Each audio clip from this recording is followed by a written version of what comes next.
Good morning, everybody. Welcome to season 3 of Shooting the Shelf with our rockin' new intro from the one and only Jeremy DeWitt, and the intro in progress. That art will improve hopefully by the time we go live next weekend.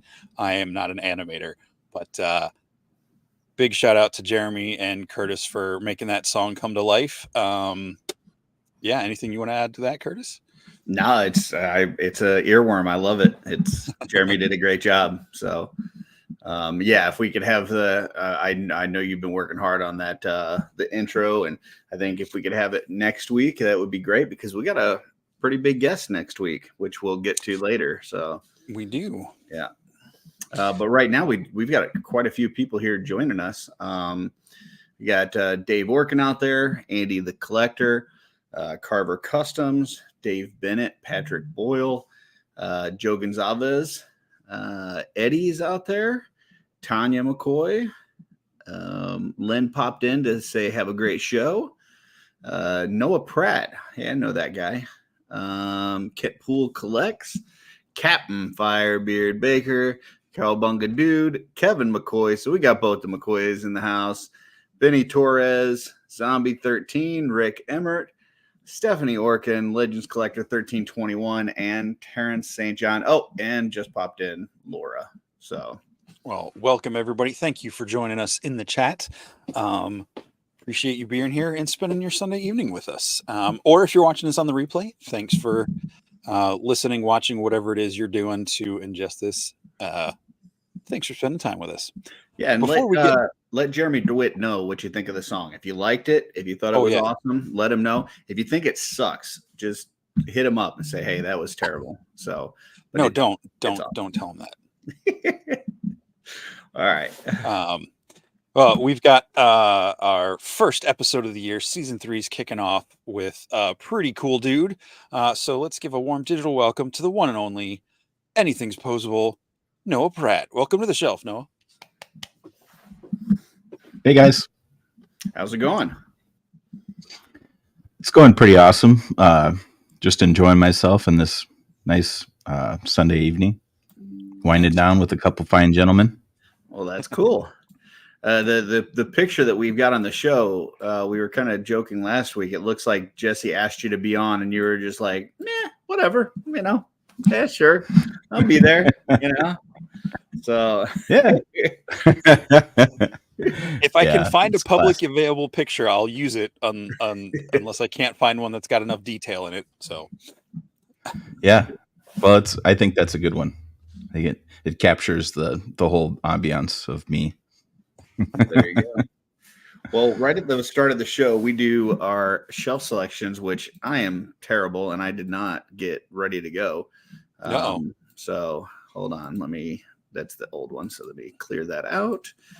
Let me pull it up again. Talk amongst yourselves. Well, get a quick comment here. Terrence saying, appreciate getting the Shooting the Shelf with his recent Wolf King customs. I'm assuming some of the goodies Len likes to stuff in the packages. So thanks to Len and Wolf King for all that, and Terrence for supporting Wolf King. Yeah, our first official sponsor of the show, Wolf King Customs. There we go. Yeah, I know Len's got some new like stickers and cards and stuff that have Wolf King on one side and Shooting the Shelf on the other. So appreciate Len for the shout out there. We got Eric LeBron joined us as well. So what's up, late night? All right, now I've got the slides in here. Okay. So here we go. We will start off with one of mine. This is Mantu Amora. And I just thought this was an amazing shot. They have a behind the scenes on kind of how they put all this together. And it just the punch looks pretty vicious in and of itself. And then they got like the sweat, like shooting off of it and stuff as he's hitting him in the ribs, like cracking those ribs. So yeah, I just thought this was a really cool shot there. Yeah, it's super cool. Yeah, go ahead, Noah. You go ahead. No, I dig it. I have to say that I would think that something like this would be this photo would be something like that, the sweat effect would have to be post-production, right? I mean, that's yeah. It was there was a lot of this was post-production for sure. It's pretty rad. He kind of showed like the different like, you know, obviously you had them posed first, and then he put in one layer of stuff like with the like kind of the light coming in and some of the fog and stuff, and then the sweat and everything else. So yeah, it's check out his Instagram, and yeah, it really cool behind the scenes kind of thing. Awesome. Really good execution. Yeah, I really like how the way this is posed. The lighting and everything is great, but the pose really sells it. You can really feel that the momentum and weight in Balrog there swinging at Batman. So yeah, I mean the best compliment I can give to a photo is it made me want to go out and buy that figure. So I thought you were gonna say join a boxing gym. No, I did. I held off, but man, it's like every time I see it, it's like, man, I'm like ready to go pull the trigger on that. I just don't know that I want to go down that rabbit hole. So here's the next one from Jesse. So this is from Perry's Custom Corner. And this is one of the I believe the Dryad heads. I'm trying to remember. Was that Mythic Heathens? I can't remember where, because I got a couple of those myself, but I don't know what this body is or what these pieces are. But it looks like he's got some real plant life attached to it, and I just thought that was super creepy and super beautiful and really amazing. And I just thought that was really cool, so had to grab that one. Yeah, body kind of has where the elbows are, kind of has like that NECA look to it. I don't recognize the figure. I don't know if it's me either. Pretty cool. I like it. Yeah, it is creepy and cool, and I think, you know, something like this, having it out for an outdoor shot makes perfect sense. So, yeah, awesome job there. Do have a few more people joined us, including Hedgehog Action. We've got Jordan. Masterversal Toy Hunter, and I brought up that with Hedgehog because I don't know if you saw Saturday day night thing live yesterday, Jesse. I was watching, but we won a Hedgie. Oh, we did? I guess I fell asleep because I did fall asleep watching it. Yeah, you did crash, and you know, I'm pretty sure. I don't know. Jonathan said he couldn't think of show of the year, and then late night said, you know, or I think it was late night, might have been Ryan, said, you know, shooting the shelf with Curtis and Jesse. And yeah, we won a Hedgie. So we're waiting to get that in the mail. I'm not sure if we're going to keep that on our mantle, but one of us will definitely be displaying that with pride. So definitely. And Dork Glayer says this may be Fawn from Pan's Labyrinth. So, I was thinking that too. It looks like it's pretty modified because the fawn doesn't have female bits.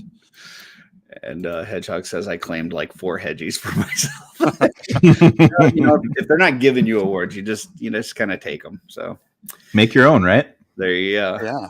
Yeah. So this is mine, and of course I got to break the rules, and I had to throw out 2 pictures because I couldn't decide which one I liked better. But this is Gustav Kerner Duda.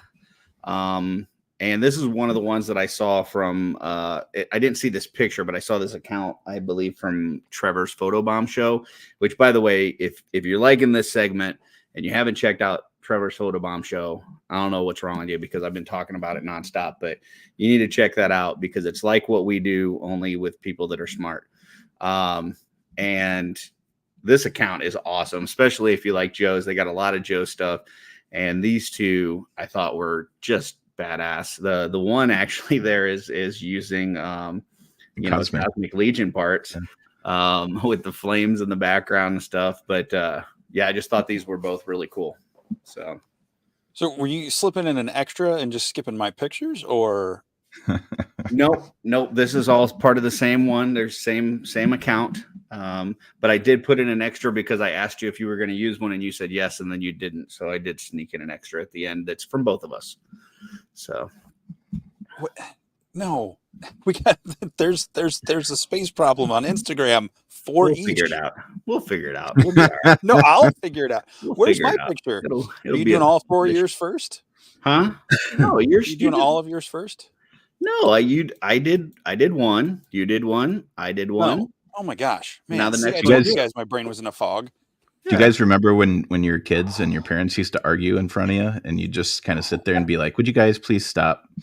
Yeah. I've heard that too much on the show lately. Any comments on this one before we actually get to your turn, Jesse?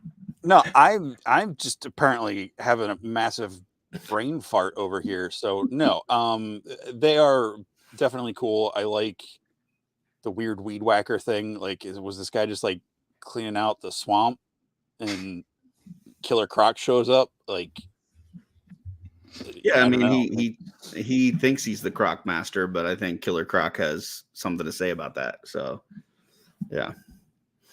And Anthony wants to know why his name is in green. Anthony, that means that you are currently a member of the channel. I know Jesse gave out some memberships last week, I believe. Yep. So I believe you're a member for 1 month. So Yep. FYI. Okay, Jesse, we will get to yours now. This one is yours. Okay. I'm sorry. I totally forgot we already did the tree thing because I was thinking about. I apologize for anything else I say for the rest of this evening. I'm sorry. You're Noah. good. You're off the hook. Saving the WoW. This is like combination. I don't know where all the parts are from, but this is definitely a Warcraft influenced image. I know Curtis is a big Warcraft fan. I was at one point. And I think seeing those really, highly molded shields, I don't know if those are from other figures or if they're 3D print companies. But I just thought this shot was cool with the dead Mythic Legion orc down front, and the Alliance lions in the back there. I just thought that was really cool.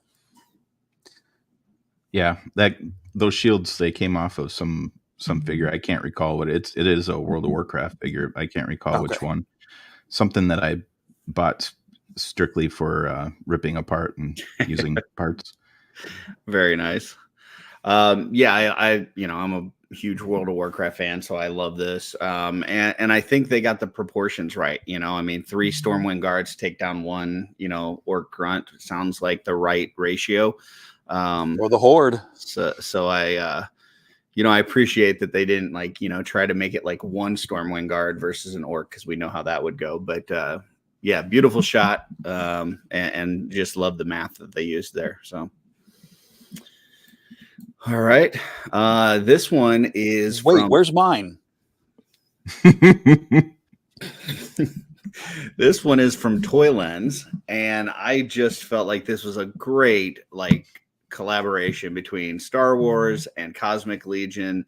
A lot of people have really talked about that, Novian Lean kind of looking like a Star Wars type bounty hunter. So to see him there with Boba Fett and kind of that snowstorm with some bodies laying around on the ground, I just thought this was a really cool shot and had to be included. So it was before you said Boba Fett, but it took me a good while before I could even noticed Boba Fett.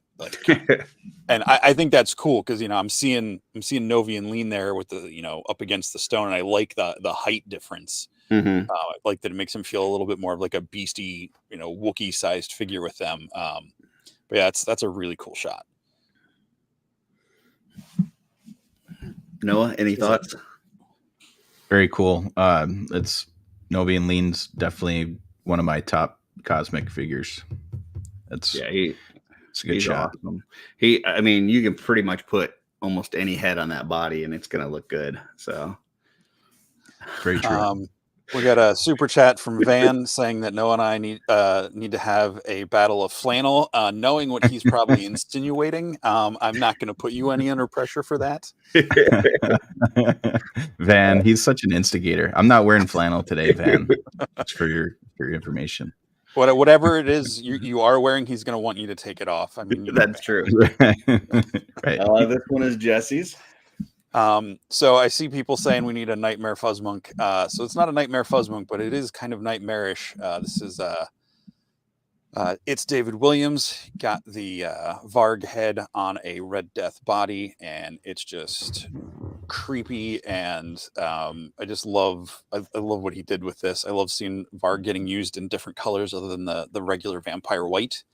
I personally never would have thought to put his head on a Mask of the Red Death, but I think this looks really cool and super creepy, and makes me think of What We Do in the Shadows, the movie, when they talk about it would speed there. If you've seen it, you get it. I'm not going to explain it, but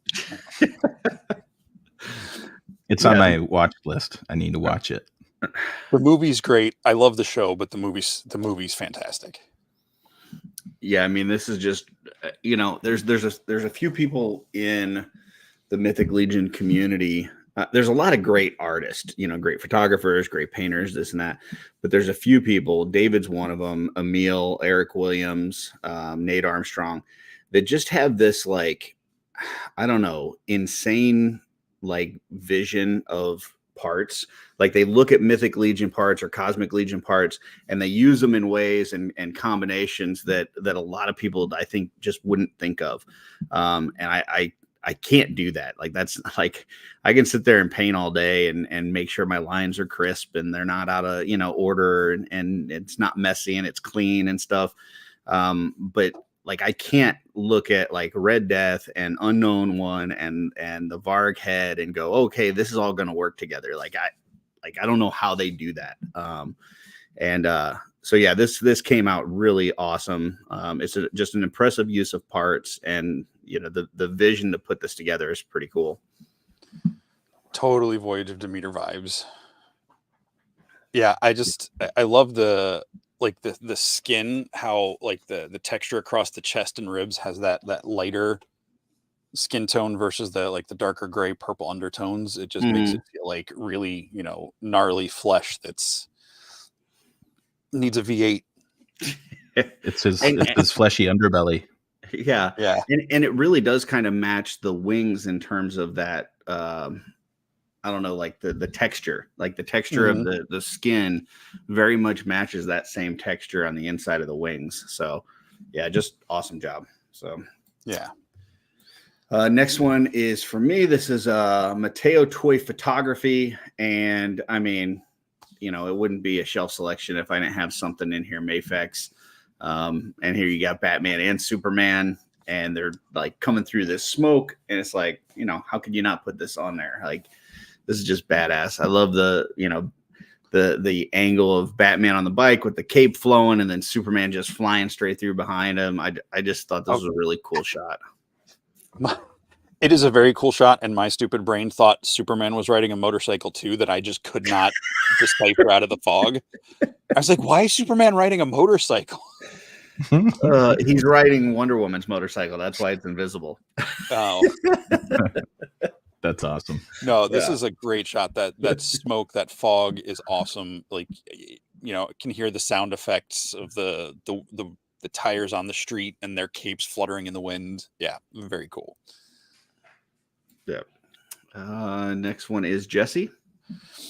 So this is Action Figure Neverland.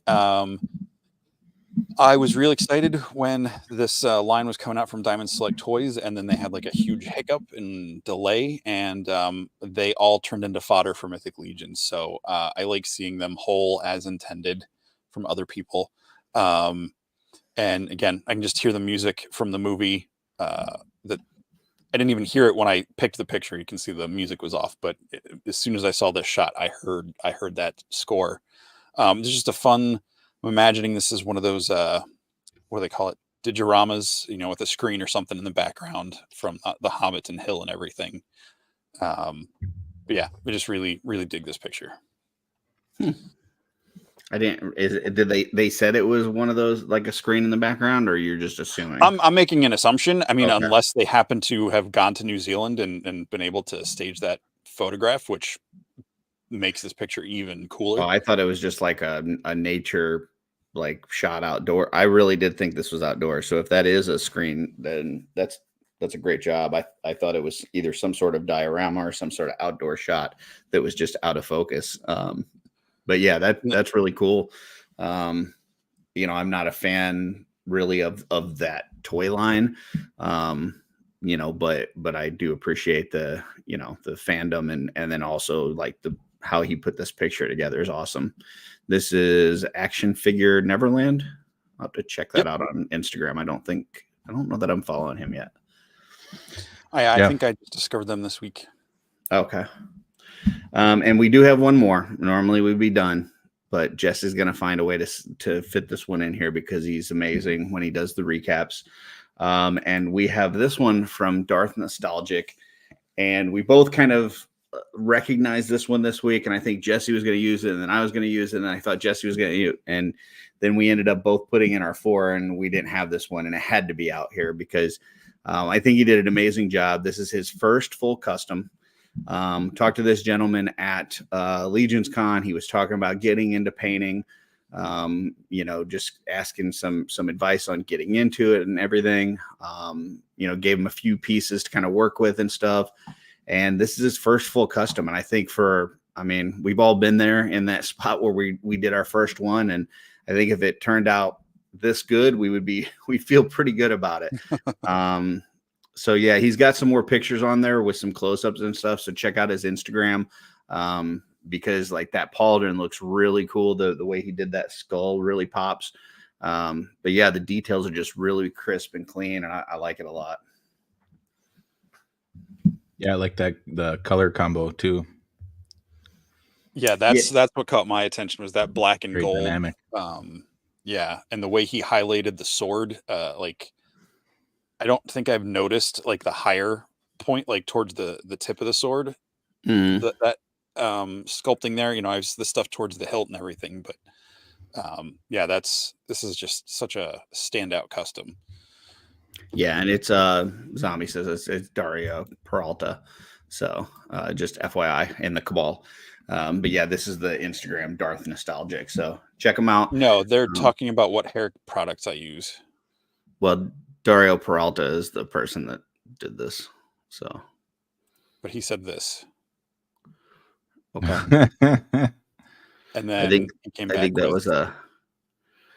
that was a combination, though. Like that, the name is the answer to who this is. So. Okay. All right. They're clearly talking about shampoo products in both of those comments. It's both, though. So. Never mind. Forget it. Your brain's not working, and we gotta move on. Dario Peralta is the one who said, "Are you using L'Oreal or Pantene?" Oh, I didn't see he was in the chat, so he's responding to Dario. Okay. Gotcha. Okay, gotcha. Okay. No, I don't need coffee because I don't drink coffee, but I will have some Mountain Dew. I didn't see that he was in the chat, so I didn't know he was responding to him. So okay, right. So that is it for shelf selections. We're done. This segment is over. We can all reset our brains and move forward now. So no, I use Dove. For those of you who need to know, I use Dove shampoo and conditioner. Okay, beautiful. And it smells awesome for everybody that hasn't experienced in real life. Someone told me that at Legion's Con when we were doing our live show, and I was like, "What? It's a 2-in-1, or it's no? It's 2 Dove? Separate bottles." Okay, gotcha. Yes. I don't think he rides a motorcycle normally, which is why it took me a minute because they both had their hands out. He did have a ship in the Superpowers line. They gave him. I don't know why they gave Superman a ship, but that's just so you can sell stuff, I guess. So yes. A ship that punches. Yeah, a ship that punches. Gloves. Yeah. All right. Okay.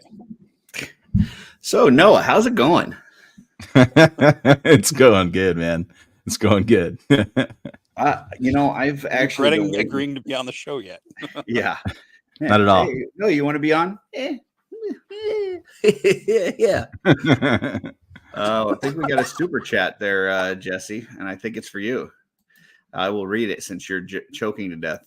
Van, $1.99 super chat. Jesse's hair smells like peaches and dank weed. I think he might have got you confused with Jeremy DeWitt. it's maybe. Yeah. I mean, it's hilarious.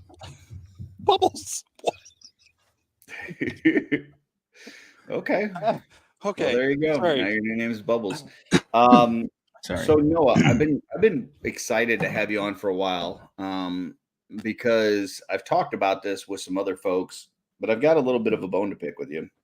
Oh, I did not know about this. I apologize. I have no idea what's about. You should have, because I've talked about it on our show before that I'm not really happy with Noah. Uh-oh. Yeah. And here's why. I'm just going to throw this out there and take it for what you will, feedback. Legions Con 2022, you came with, all these great Dio pieces. I've got one of them, with my Mercurians with the kind of stair step thing, and you had the bridges and all this kind of stuff. Amazing stuff. And a few heads. It was like, okay, well, you had a few heads, you got all these amazing Dios. And then this year, no Dio pieces, and you're infringing on those of us that can only do heads. Like, now you're doing these amazing heads. You're putting out these, these dwarfs that you're painting that look super realistic. And it's like, wait a minute, this is supposed to be the Dio guy. Like, stay in your freaking lane. Like, what are you doing these awesome, realistic human heads? Some of us only have one trick. And, we're trying to do that at Legions Con and sell some of our wares and get some of our stuff in people's collections. And then you come in just doing multiple things, whatever you feel like. And this year I'm going to do this, and next year I'm going to do that. Like where do you get off, man? Here's the thing, man. Just so everybody knows, YouTube America, expect a formal apology, for Curtis. Thank you. Henceforth. No, just so here's the thing. I spend a lot of time on dioramas, and it's really hard to recoup on that. The amount of time spent away from my family, and I found over the last year, I found myself kind of not procrastinating, but yeah, just not spending a lot of time out in my shop. And I found that painting heads, I can sit at my kitchen counter and chat with the family and, watch TV and all that stuff and paint, a head or two or whatever. And so it's just kind of by coincidence, but I do like building dioramas, and I don't plan on getting out of that realm. It's just something that takes tremendous amounts of time comparatively. Gotcha. Well, I got to say, I mean, this past year, and it's not to say anything bad about your heads, from 2022, but this past year, especially on the human flesh tones, like the dwarves and things like that, like, man, like your skills really just like you've been hitting it out of the park, like, especially like right up to leading up to Legions Con. And I know they had some giveaways for the Toys for Tots raffle and stuff that you did. And like, so, is this just, practice and practice and practice, or, have you picked up some things along the way from others, or how, what's going on there? Because all of a sudden, like, you're just absolutely amazing. Well, first of all, thank you. Thanks a lot. I appreciate that. But, well, it's kind of a combination of a few things. Early on, I bothered people like Eric Miller and Dennis Derby quite a bit, to get my feet under me. Up until a couple years ago, I was nervous to even paint any flesh tone. And that was just like, all right, I'm really good. I'm good with, bone, wood, armor. I feel comfortable with all those things, but flesh was just something, especially the human flesh that it's just something that kind of scared me. And, I bothered Eric Miller quite a bit. And like I said, Dennis and a few other people, and, kind of gathered some pointers from them. And then with watching tons of YouTube, just like anybody else, just found my own way to do it. And that evidently it works. Cool. Yeah. I mean, they've just been really cool lately. I know I haven't seen a whole lot of new dwarf heads coming out. That's the sad thing. Like, my action figure customs always had a lot, but obviously they're not around. I did hear Eric Miller was in our customizing studio today, and he said he really likes the ones that Seba does from Planetary. And I don't think I've painted any of Seba's dwarfs. I've done a lot of his animals and stuff, but I don't think I've done any of his dwarfs. So I might have to check that out. Do you have a particular some of my favorites? Favorite? Really? Yeah, no, like if you're getting any of his stuff, you know, he has one called, I think it's called like Built-in or something like that. And then there's the Justin, there's a Justin head that he did with a big beard, that one's really cool too. But Sable's got some of the coolest sculpts out there. There's a lot of talented artists, and I'd be remiss to not mention them. But since we're bringing up Saba, he's definitely one of my favorites. Yeah, I'll have to check out. I got to place an order for some more of the animal ones, and I'll have to see if I can grab a dwarf head or two to throw in there. I mean, I do know, like Emil's got a couple from Wolf King. He's got the Chit Chat head, obviously, that we did on the live stream, and they've got I think it's Mug Tug or whatever. They've got a few other ones in there that are cool, but yeah, that's the Justin one there. This is my Action Figure Customs. The other one. Yeah, that one's Matt O'Toole. That one. Mm-hmm. Yeah, I've got that one. I got that one because I thought it would make a what's the Hawkman Brunor? From Flash Gordon. I can't remember his name. But they're actually putting out one now. They're putting out a figure. I think it might be NECA that's putting it out. And so I kind of put that one on the back burner, but yeah, these are look at the hole on that forehead on that one. That was pretty bad. There's some pretty bad misprints, but I'll try and touch them up if I can, fill the holes and sand them. But that one, I don't know. That guy got shot in the head or something. Gotcha. Yeah, I was gonna say. I've been using a nail to the head or something in battle. I've been using liquid green stuff. Which you can just kind of like apply with like a paintbrush or something like that. And you can fill like those holes like that before you start painting and sand it down. That seems to work out pretty well. So give that a shot. Cool. So yeah, I mean, so I guess I accept your apology. I mean, it's just one of those things where like, Emil's another one. Like that dude, like it used to be like he was a sculptor, and then he started doing all these, tribute figures, and then he's parked right next to me at Legion's Con, and then he brings a whole bunch of heads, and it's like, dude, like you got to do everything, So I appreciate you, acknowledging that some of us really don't have that many tools, and that you apologize. So I appreciate that. So. Thank you. That means a lot. I was trying to do what I could to stand out next to those amazing artists that I was stuck next to. It was hard. I had to bring in the heavy hitters, brought out the real eye candy. Joe. Now this year you were next to Derby, right? Is that correct? Yep. And then I had on the other side of you, Eric Miller. So it was good group of guys there. Yeah, and then you guys were across from like Chris and Trevor and them, right? Yep. Yeah. Talk about being on what is it?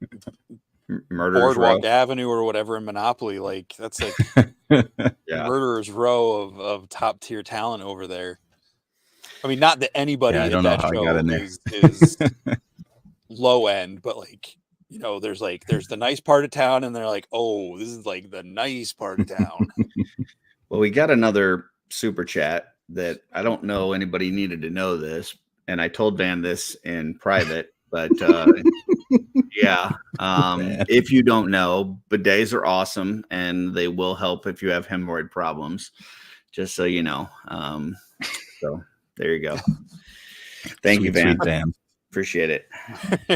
Dr. Grimlock, no kidding. I had to keep throwing things at Noah to distract him so he could sell stuff behind him. Gene. So much for what happens in customizing studio stays in the customizing studio. I mean, weren't you talking about something? Gene. Yeah.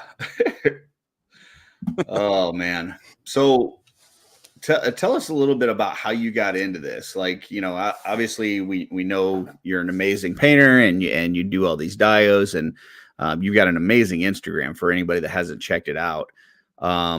Definitely go on there and check that out. But how did you really get into all this to start?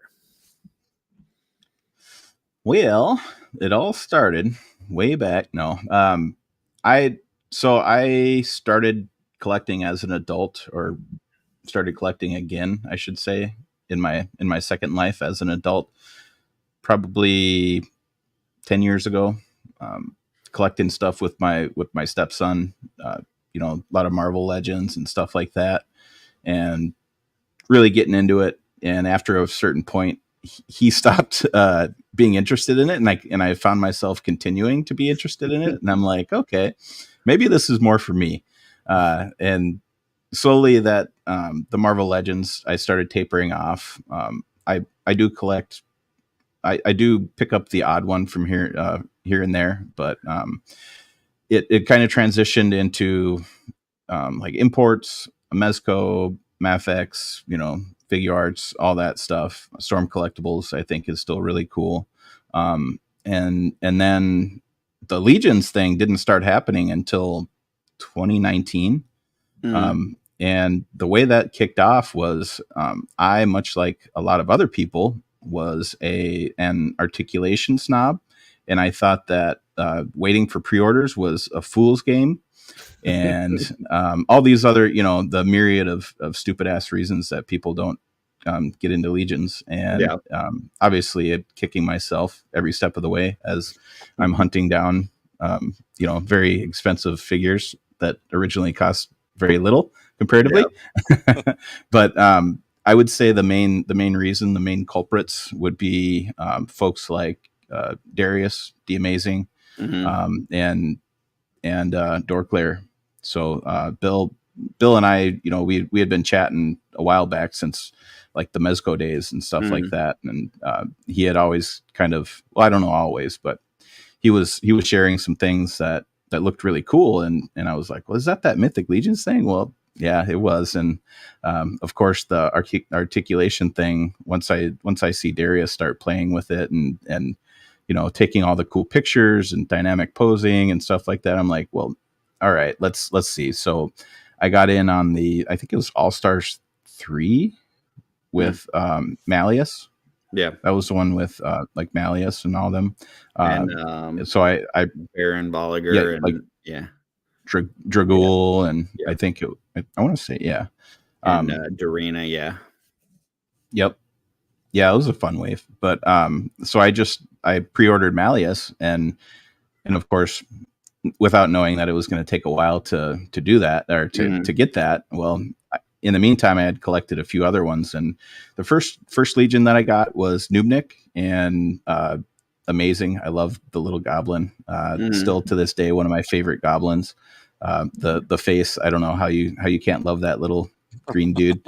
But and then really what really kicked it off was when I started messing around with the 1.0 bodies. I had BBTS had, they had a bunch of stuff like Purple Ore and Chronon and stuff like that. And as soon as I got one of those in hand, those buttery smooth joints and just everything, all, the smell, everything just got me. And it's all over now. I don't care about much else these days. So did you have like an affinity for swords and sorcery before that? Like, is that something that you grew up with, or what was it that attracted you to the Mythic Legion line? Yeah, a lot, like I'm sure a lot of you guys, Lord of the Rings and things like that, Dungeons Dragons, Willow. As a kid, just watching all this cool stuff. He-Man. I mean, come on, all that stuff. Just barbarians and big axes and swords and skeletons and just definitely I've been a big fan, and all the way through my childhood, and then as an adult it's only gotten worse. So then go ahead Jesse. You were talking about those things like as a kid. Were those toys that you collected and played with as a kid stuff from those kinds of things, or and then you said you came back to it as an adult? Like, do you remember like what some of your favorite things from your childhood was, and where you kind of dropped off with stuff? Or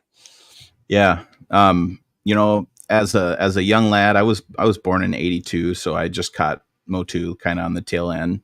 But that was big as a real young guy. Master of the Universe, of course, all the hand-me-downs from my cousins and stuff like that. Mostly was how I got the cool stuff. And then G.I. Joe's was a big one for me as a kid. That would, looking back, that would be my earliest customization, pulling those things apart and swapping parts and all kinds of cool stuff. Thundercats were cool. Ninja Turtles, I mean, as soon as that stuff came out, I was bonkers for it. And then later on started getting, I had always liked Transformers and stuff like that. And then like when Beast Wars came out, I think I was in junior high, and I was just kind of like tapering off. I thought it was really cool and fun, but I just, I was after other stuff. I didn't really have a whole lot of time to sit down and mess with that.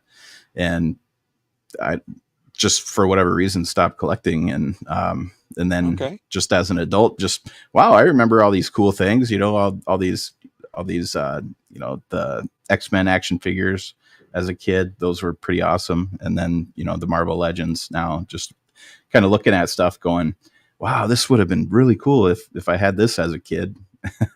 Yeah. What 99% of us say. I think it's funny, like our memories and perceptions of things, it kind of changes over time, because I've seen people pick up like the classics, the Motu classics, and be like, oh, I remember having this when I was a kid in the 80s. It's like, no, you didn't. Like, oh no, I had this one. No, that's like, it's making you remember that, but that was not around in the 80s. But it's kind of like, it does trigger that thing in your brain that, it makes you think back to that time. So, so as you got into Mythic Legions and stuff, were you immediately into like popping and swapping and doing stuff, creating things? How did that begin, the creativity with it? Yeah, that's a good question. At first I'd say for the first like year and a half, I had just strictly buy them and pose them, mess with them, and leave them alone. Right, take pictures of them. I always kind of let do it. Put them on the shelf, huh? Yep, exactly. But I think I really started like changing things around and doing some customization, just messing around in the Cabal, watching everybody else do it, and actually seeing the quality that some of the people were putting out. Because a big part of what deterred me from customs up to that point, like painting anything, was just, I didn't want it to look like crap, and I didn't want it to like feel sticky and like the paint chip off, or you've seen a lot of bad customs, I'm sure. Yeah. Like it's off-putting. But when you see some crazy cool stuff like an Eric Miller custom, you're like, wow, this thing looks better than production. Like this is perfect. Well, and it's one thing to like, I got started, as far as customizing and stuff, working on like old Motu figures that I was picking up at the flea market for like $5, and throwing some paint on a figure like that is not as scary as buying a figure for, $50 at Big Bad Toy Store and then starting to, change it around and paint it and stuff. There is a certain amount of like, am I going to ruin this thing to that? So, yeah. So how did you get through that? Yeah. Well, I think my first figure that I painted was a skeleton builder, and that at that point in time, I think they were pretty readily available on Big Bad Toy Store, and I don't think, like, it might have been $40, which is a good, I mean, if you're gonna mess it completely up, it's a good amount of money to just throw away. But I don't know. I buckled down and gave it a shot, kind of say your little prayer and jump off the ledge, and there you go. It's the only way you can do it, right? I mean, you can't, you got to take that leap. Yeah. I mean, that's what, like for me, I just grabbed my first one that I put paint on was a Cavern Dwarf. And I was like, man, this thing's just all one color and there's nothing to it. Like, what if I just take some of these details, like on the gauntlet and on the torso, and I just paint them black? And I really can't mess that up. Like there's already lines sculpted out there for these, you know, the designs in the torso, the designs on there.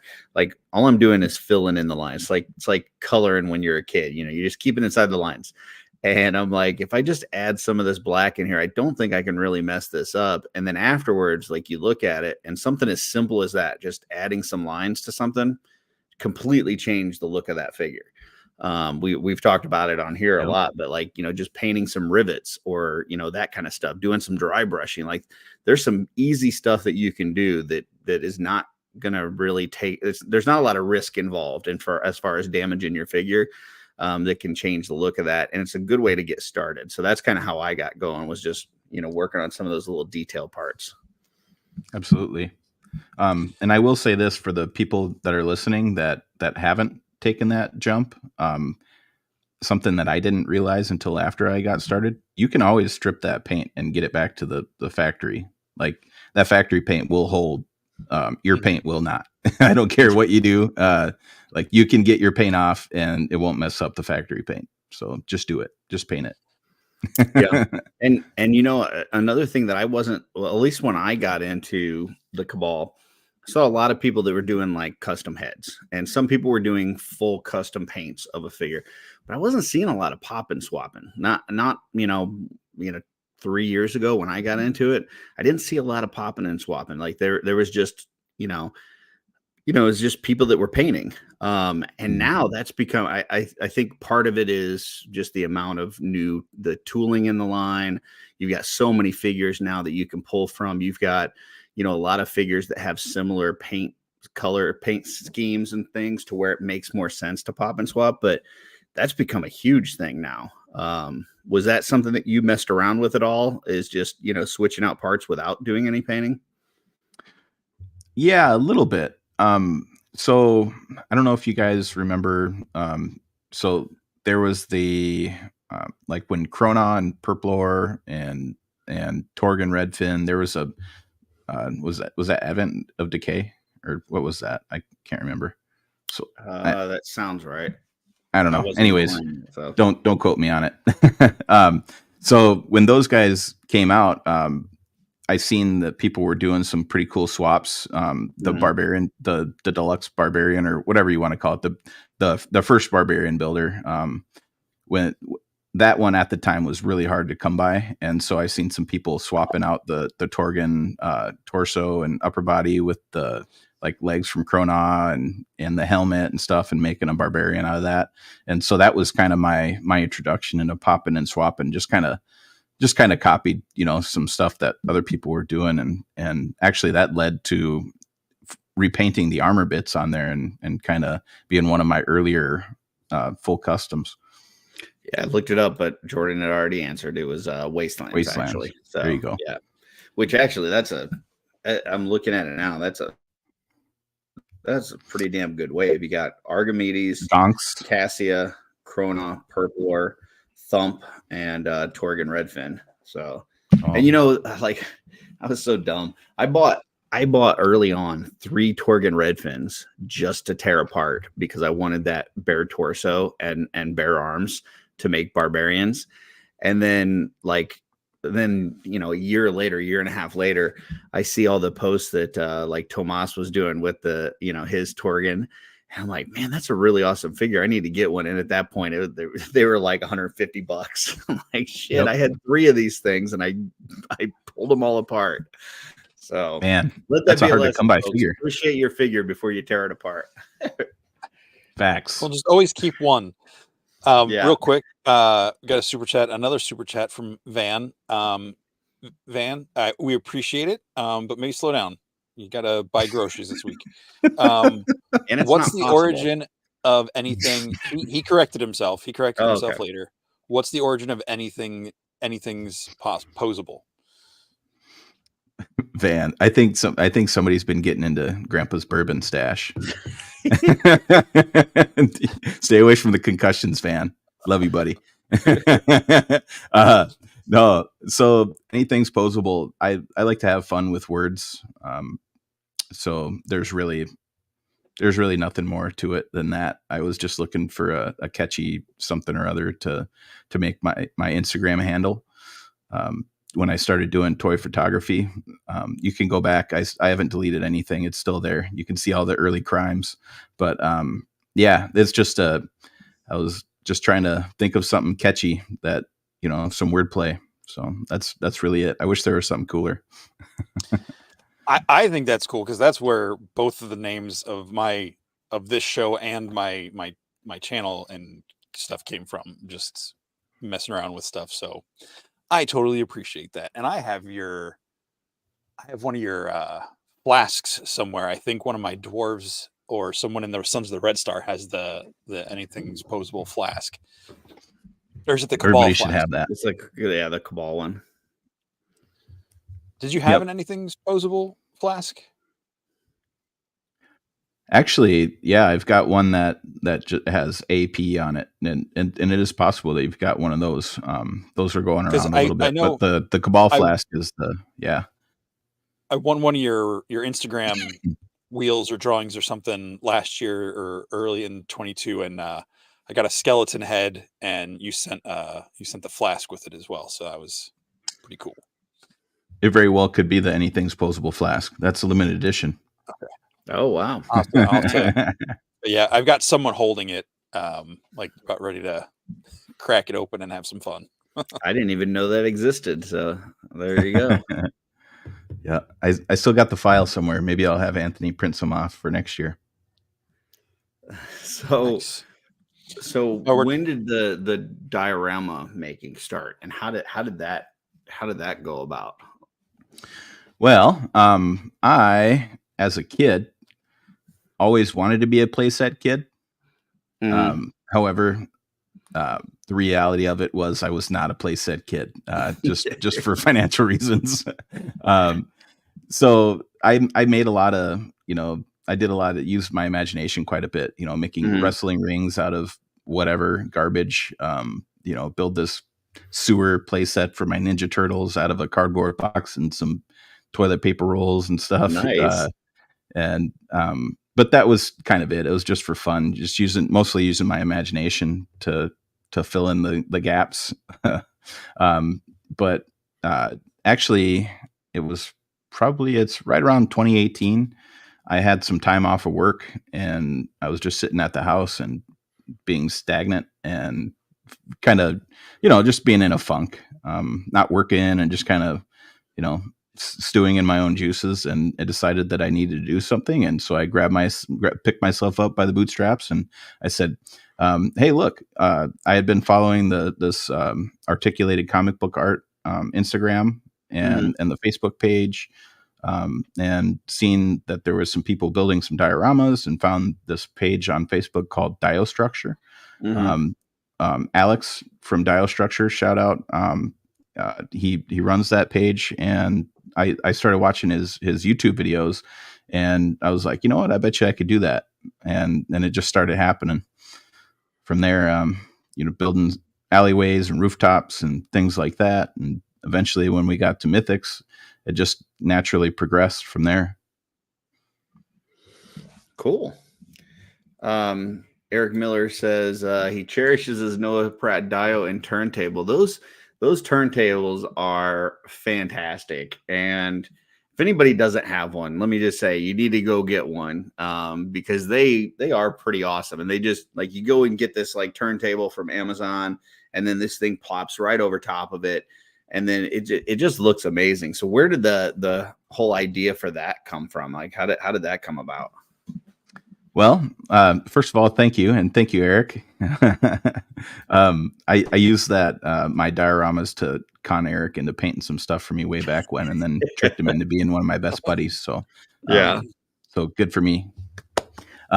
Anyways, so I was messing around. I think I was making some customs. I had just started doing the full customs, the Mythic customs, Mythic Allegiance customs. Sorry, I don't want to copyright infringement. And so I had got this turntable off Amazon, and I just looked at it, and it looked really sad and crappy. It was just black plastic, just like black plastic, yeah, lifeless thing. Right. And so I'm like, I bet you I could probably do something, like glue some crap to it or do something to make it actually, visibly appealing. Well, I still have the original version. It's a little rougher than what you see these days, but it worked. And you know what? If it ain't broke, don't fix it. I do have some other ideas on how to incorporate this this type of thing into other builds. So hopefully, maybe next year at Legion's Con, you'll be seeing more. Yeah, I mean, have you done any cosmic ones yet? I have not. I've thought about it, and it's probably something that I should be looking to do at some point. My brain, as far as cosmic goes, I have not been able to like jar anything loose yet. Anything super cool that I can think of. I will say that I saw some that Crashbox did, Chris. Wow, they got some really cool stuff. But yeah, maybe next year. Yeah, it's interesting. You know, when I haven't done a lot of Dio stuff, but I've done a little bit, and it's interesting. Like with Mythic Legion, or anything like kind of sword and sorcery. Like it's one of those things, especially if you're making something with rock or with wood. You know, it's almost like if you damage it a little bit as you're making it, it makes it look a little bit more realistic. But then kind of as you go into cosmic and you're trying to make things more techy and space-like, it needs to be sleek and perfect. And, you know, I mean, I guess it doesn't have to be because you've got ultimate worlds and different technologies and stuff. But it's just one of those things where I think if you've been in the mindset of, I'm going to rough up this to make it look like wood or to make it look like rocks and stuff. Now all of a sudden you're trying to make it look really clean and metallic, and it's a little bit different vibe. So Absolutely. Have you had any struggles as you've kind of moving into that cosmic realm? Yeah. I've always kind of been more heavily into the sword and sorcery. So the sci-fi stuff has been, I would say, substantially less. I've built some Star Wars dioramas, and earlier on I built like a space prison type thing. This was years ago, but as far as recently, I really haven't built anything cosmic like. But I would say that for sure it would be just having all the very precise and intricate geometric like shapes and patterns, and everything needs to have like straight lines. And as far as if you're building a terrain piece for space, sure, maybe you just change some colors around, put some funny looking fauna in there, and it's probably not much different besides that. But if you're making a space corridor or a part of a vessel or something, it's going to have some really cool like geometric lines. Everything's got to be real clean. So yeah, absolutely, that would be the struggle there for me. Well, yeah, and I think it might be a perception thing too, because I know when Cosmic 1 came out, like just looking at the designs of the armor and things like that, I felt like it was very like high tech, clean tech, knowledge-y kind of thing. But then Ox Crew comes out, and like you look at that accessory kit, and it's more like 60s sci-fi, like you're putting stuff together that really didn't mean to go together, and you're just making it work to do the thing that you're trying to do. So it does feel like there's some grunginess within Cosmic as well. So that may benefit some of the dio makers. But yeah, I'm interested, as obviously this was the first year of Cosmic, and I'm just interested as we go along what kind of things we're going to see for that. So yeah, Ox Crew looks awesome, man. Like that by far looks like the coolest wave. Yeah, it's pretty neat. I got to agree with that. I've enjoyed the Cosmic I've gotten so far, and I like all of them. But yeah, the Ox Crew, when they did that reveal at PowerCon, I was like, oh, like that finally like hooked me into the story. Jesse, how do you feel about, I forget the guy's name, the little dude, the little Uka? Gremlin. Yeah, isn't that dude just awesome? Yeah, I love him. I can't wait. I know if that neck is art, as shown as now as part of the sculpt and not like an attachment, that'll limit some of the stuff you can do with him, I think, pop and swap wise. But he's going to be my Cosmic Thistlethorn, I think. Maybe not as beloved, but yeah, he's really cool looking. I love that little guy. I do want to pull up. We had another super chat. Van says his family's going to eat and spam all week. So there you go. Cribble gang. Yeah. I really think that there's going to be a lot of people that jump in when Ox Crew comes out into Cosmic. I think there's some people that waited on Wave 1 because they didn't kind of know what to expect and that kind of thing. Wave 2 came around. There's some significant, I think, QC issues with Wave 2. Knox Vol has some issues with his leg and some of those breakages, and AS has, the issues with the torso, and I've seen some wrist break-in, and obviously you got a lot of folks that have complained about Mbira and her stinky problem. So I think there's some issues with Wave 2. Wave 3, for the most part, is repaints. Like, there's not a whole lot of new stuff in Wave 3. So I think that Ox Crew is really going to be that one that when it hits and people get them in hand, they're going to be like, oh shit, I missed the boat on this. And that's going to be where, like you said, and I've said before with Mythic, like, we sat there and fought it. Like, we heard about this thing and we didn't get them. And then we got in and we're like, man, why didn't I get in this, a while back? And I think that's what you're going to see with Cosmic. I think once Ox Crew comes out, I think you're going to have a lot of people trying to chase down the Wave 1 through 3 figures. So, yep. Yeah, there's just something about that chunky armor for the crew. I like the whole Lost in Space, survival planet kind of storyline. And Kalian Shun, I think the reveal of her, I love that techno helmet she's got that looks like a droid or something. But then when they revealed the face, I got even more excited. And just the soft goods on that, I think, are going to be amazing.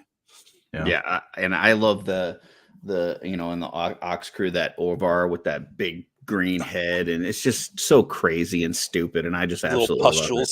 Yeah, I just absolutely LGM. love it. Yeah. Oh, there you go, right there. Yeah. Oh, hey guys, before I forget, I want to wish Joe Russo a happy birthday. Oh yeah, I can't forget Joe. Yeah, the fodder king, Joe Russo. Yep.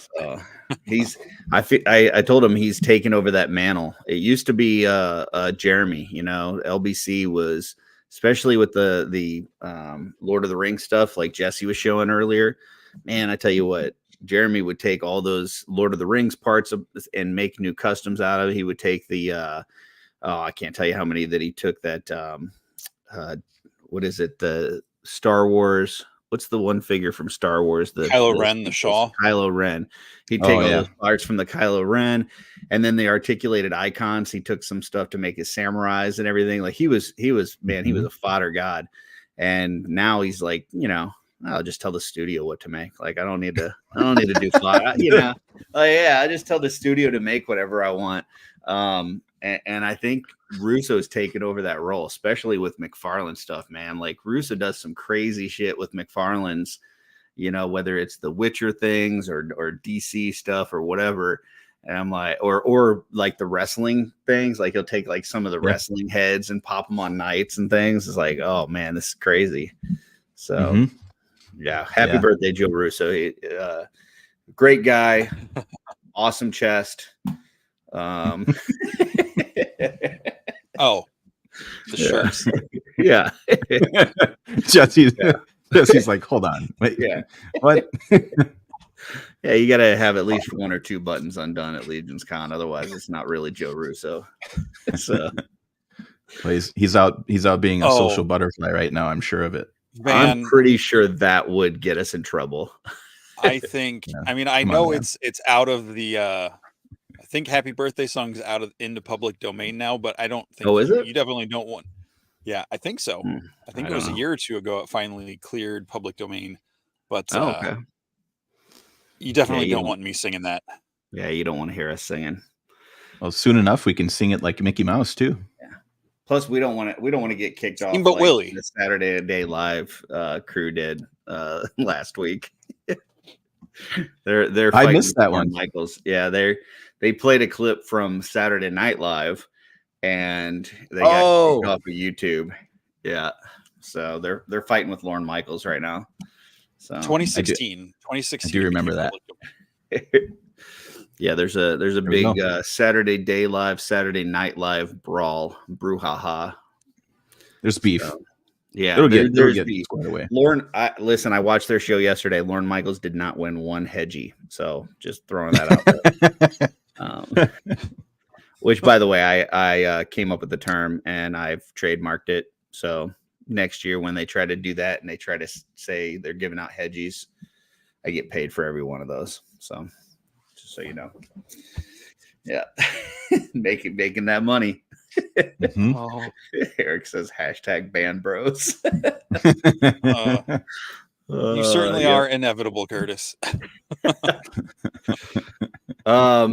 So Noah, tell us a little bit about yourself. Other than Mythic Legions, what kind of things do you like to do? Like just tell us give us a little insight to your life in lovely Minnesota. All right. Tell you a little bit about my family first. We asked him that before we went live. Well, he's just pretending that he knows where I'm from, you know? Well, I knew anyway, but yeah. Just kidding. So I'm married, got 2 lovely daughters, teenagers. So, that's fun. I'm a union member. I spent 15 years building bridges and driving piling for foundations and things like that. I'm a pile driver by trade. Oh, wow. Pile driver's local 1847. Or at least that's what it says on my underwear. Now the dial bridges make sense. Yeah. And so I'm a carpenter, really what it comes down to. And so I build things. And in the last 5 years, I became a representative of those of these unions. And so now I don't build things for work. Now I just manage people and do other things. So that's what I do now for work, and that's pretty cool, but that's not what I do for fun. Work isn't the fun thing. Work's how you pay for fun and all that stuff.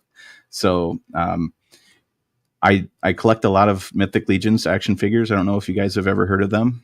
Those are really cool. Yeah, a little bit. I actually recently have been spending a lot of my free time playing Baldur's Gate 3. I don't know if you guys have gotten into that, but I've got the bug. I've played through twice so far. Yeah. I'll be back, honey. Just wait. Yeah. Make sure you let your system know we appreciate you giving your time and time. Yeah. Controller's got a charge, right? What do you play on? You play on PC or on one of the gaming systems? I'm not cool enough to own a PC, or at least I haven't gotten that far yet. I do hope to at some point get to that point, but so I'm playing on the PS5. That's what I'm playing on. Sweet. And so it's pretty cool. Jesus was a carpenter. Yeah. Hey, Jordan brings up a good point with that, because you're a carpenter. Jesus was a carpenter, and I don't know that I've ever seen you and Jesus in the same spot. So I'm just throwing that out there. Don't know, Right. I can't tell if that's funny or if you're just being mean. Are you saying that Noah's not a nice guy? No, I'm saying they may be the same person. It's like, like Batman. You don't see Superman and Clark Kent in the same spot. So can I sidebar real quick? Just sure. Maybe it's not funny, but it was a moment. I said, I think before we went live, I went to like a small private Christian college out in Missouri. Mm-hmm. And one year, so we had to go to chapel every day. And don't worry, this isn't a sermon. The campus pastor is introducing someone, like a local pastor from town that he really respected, really looked up to. And, it wasn't like this guy was from some other part of the planet. He was like, his church was like a couple blocks away from the school. It wasn't like this big deal, but he was there to give like a special message or whatever. And the campus pastor says, everybody, put your hands together. Want to welcome Jesus Christ in the flesh, Pastor so-and-so. And it was just like, he was trying to say, like the embodiment of what, he was trying to be like, here's here's generosity in the flesh, or here's, you know, it got this really awkward applause in the chat. Yeah. It was just like nobody quite knew what to do with it. It was so funny. Isn't that Everybody's kind of looking around like, yeah. Like, wait, what? So Baldur's Gate. What do you play as? What is your go-to race and class? So my first playthrough, I'm on the second round here, but my first playthrough was a drow rogue, which, you know, is pretty awesome, pretty badass. And my build ended up kind of resembling kind of a Dritz character, Nice. And that was really cool. I was able to do a lot of cool things. You know, the rogue with the lock picking and all the stealth and everything is a pretty fun character to play. And then on the second playthrough, I decided that I wanted to play as a character that I've never really even put any thought into playing, and that's a monk. So I'm a Githyanki monk. Nice. Oh, nice. Yeah, and so, you know, with the barehanded attacks and things like that, it's actually a very powerful character. I was kind of surprised how powerful it is. Yeah, I played as a dwarf barbarian on my first go through, and then on my second go through, I played as a gnome bard, and the bard was a lot of fun, but it's like way too easy because like is it? Yeah, because your charisma, like you win, like you're able to deceive everybody, you're able to like persuade everybody, like you just win everything. It's like everybody just listens to you. It's like okay, like this is not as much fun, but it's a great game. So yeah, if anybody that you know, if you like those kinds of things, Baldur's Gate's pretty amazing. It has a lot of replayability because, you know, the choices that you make throughout the game dictate, you know, how the story goes and what the ending is like. So you can play it again and make all different choices and it comes out different. So yeah, it's a lot of fun for sure. Yeah. So what about like TV shows, movies? Like what kind of things do you like in that world?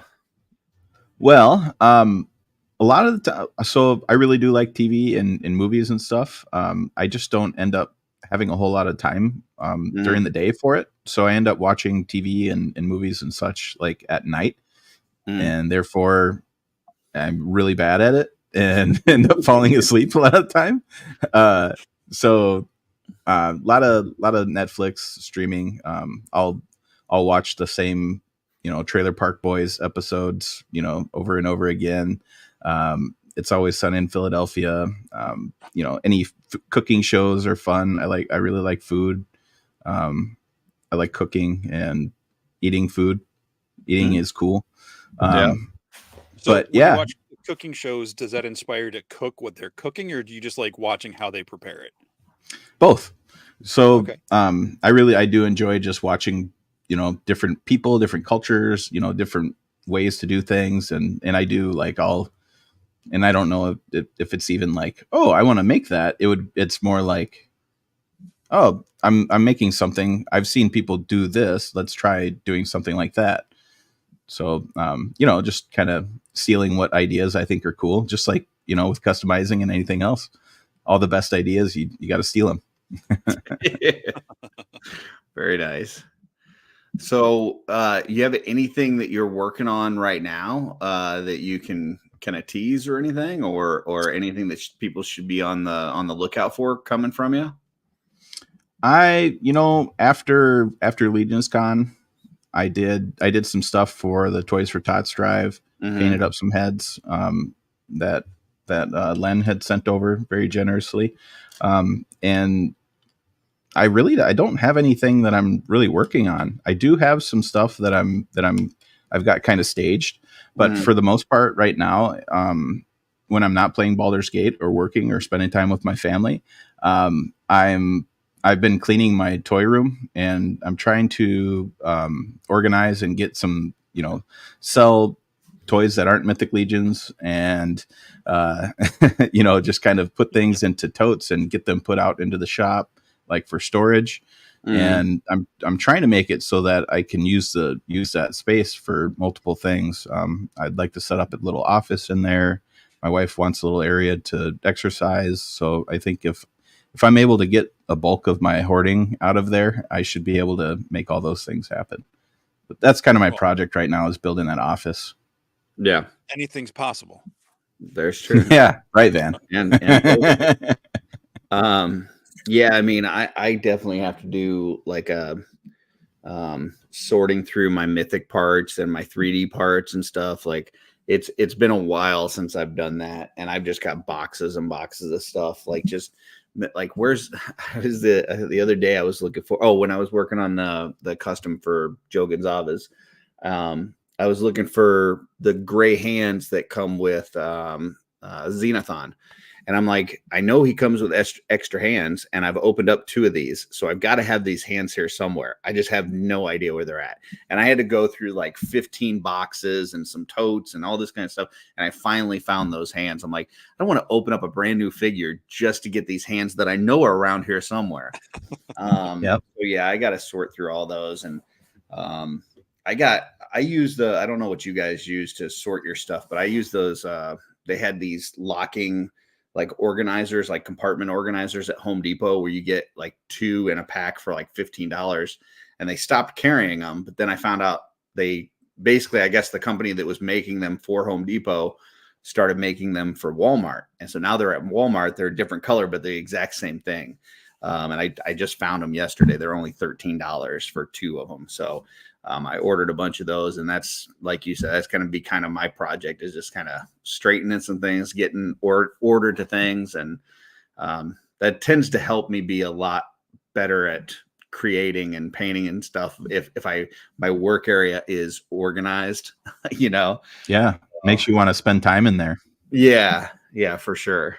So what about you guys? How do you guys keep your stuff in order? Do you guys have some sort of like organizer, or do you have boxes or totes, or what's your guys' strategy?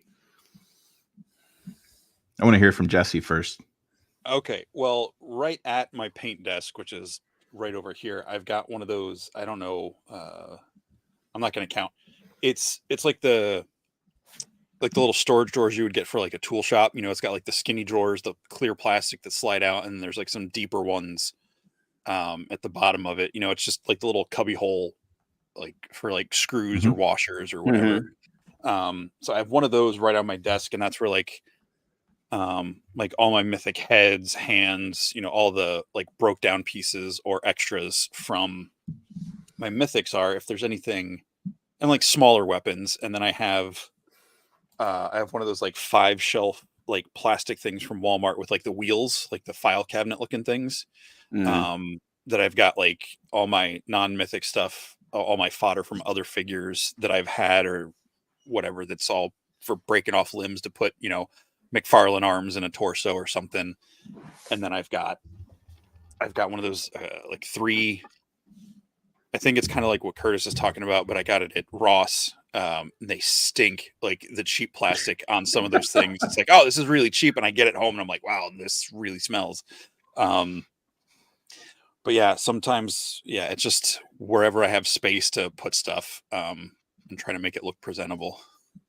Does it smell like Mbira? Mine never smelled. I don't know if I put it up real close to my face, and I got a whiff of like, okay, that's a little different plastic than the other stuff, and I don't really like it, but it wasn't like permeating my living space or anything. Zombie says, show us what they look like. So this is what I was talking about. So it's like this container like this. And then when you open it up, it's got like just little compartments inside, and these things like slide out so you can adjust the size of these things. So these were at Home Depot for 2 for $15. And then they lock together so you can stack another one on top of this and then slide this, and they lock together. And you can stack them up as many as you want and lock them all together. So they were 2 for $15 at Home Depot, and now they've got one similar to this I'll post the link in our Legend Daddies group that I got on Walmart. But yeah, now it's like 2 for $13.60 or something like that at Walmart. So I'll post that in our group. But yeah, that's what I use. What about you, Noah? I've got a few different things that I've tried to do. I've got some what I would call like knockoff Milwaukee pack out stuff. Kind of how they have their like. Yeah. If money wasn't an issue, I would just get all kinds of stuff from them because they've got really neat like modular stuff, and I use a lot of their tools in my shop. But really, I've got it's similar to what you have, Curtis, where they're kind of they stack into each other. They've got these metal latches that they'll interlock, and kind of I feel like if you wanted to, you could use it as a self-defense weapon or something like that. Just a big batter somebody with it. But no, so that's kind of the bulk of it. Other than that, I do have some other like smaller like bins, like what Jesse was talking about for 3D printed parts that I have in my shop, which I've got way too much of that stuff, and I need to start painting it and so I can buy more. Yeah. Yeah, I try to keep like if I worked on a Templar the other day, and I just took the only thing I used from the Templar was the torso. That was it. I just wanted the cross torso, so I used that and I put it on a Valiant Knight, and then so now I'm left with all these other parts from the Templar, which is like the arms, legs, hands, feet, whatever. So then I'll break that all up, and so I've got like in my compartments, I've got like one set of compartments that's just arms, and one that's just hands, and one that's like, do you guys break all your parts up like that? Or like I've got one that's just like, I think one whole container like this, that's just pauldrons. That's all the extra pauldrons sorted out. Like, do you guys do that? Or is that like super anal? Yeah, mine are all broke down. So I've got like neck pegs in one. I've got, the F5, what do you call it? The loin, like the plug-in loin pieces. I've got like 2.0 arms and hands in one, 2.0 feet in another, 1.0 hands in one, 1.0. It just most of like the arms and legs, I don't have a lot of leftovers of those. Yeah. But yeah, if I have a spot for it, it gets broken down in there because in one of the bigger ones. Gotcha. And then my heads, I've just got a box. I've just got a box that's all like my extra heads that things came with. So that one's not as organized. I need to do something better with that. Because then, so like you had asked me for, I think, a Praetorian head to bring to MesquiCon. And like I had to sort through this box of like, I don't know, 200 heads that I'm trying to find that one. So yeah, I probably need to organize that a little bit better. Well, my heads, I got broken down. I've got like a 2.0 head bin. Then I've got like human or like face heads. Gotcha. And then there's one that's just like unfaced helmets. Skeletons have their own, goblins have their own, pauldrons, whatever, random neck pieces. Yeah, it's pretty anally retentively organized. Yeah, it has to be, because I don't have a basement. Yeah, except the other day I was looking for something. It was, I forget what it was. I think it was a piece to the original Headless Horseman, and I had just moved all those pieces into one of the stacking packs that you were just talking about, type Curtis. And like I couldn't find it, and then eventually it was in a different one. It was It doesn't help when you keep getting new stuff to consolidate and work better, and then not remembering how you reorganize stuff. Yeah, I didn't sort my stuff. Like normally I do it.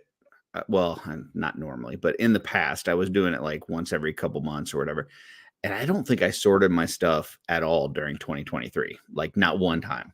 And so I just started like, I was just collecting it in boxes and stuff.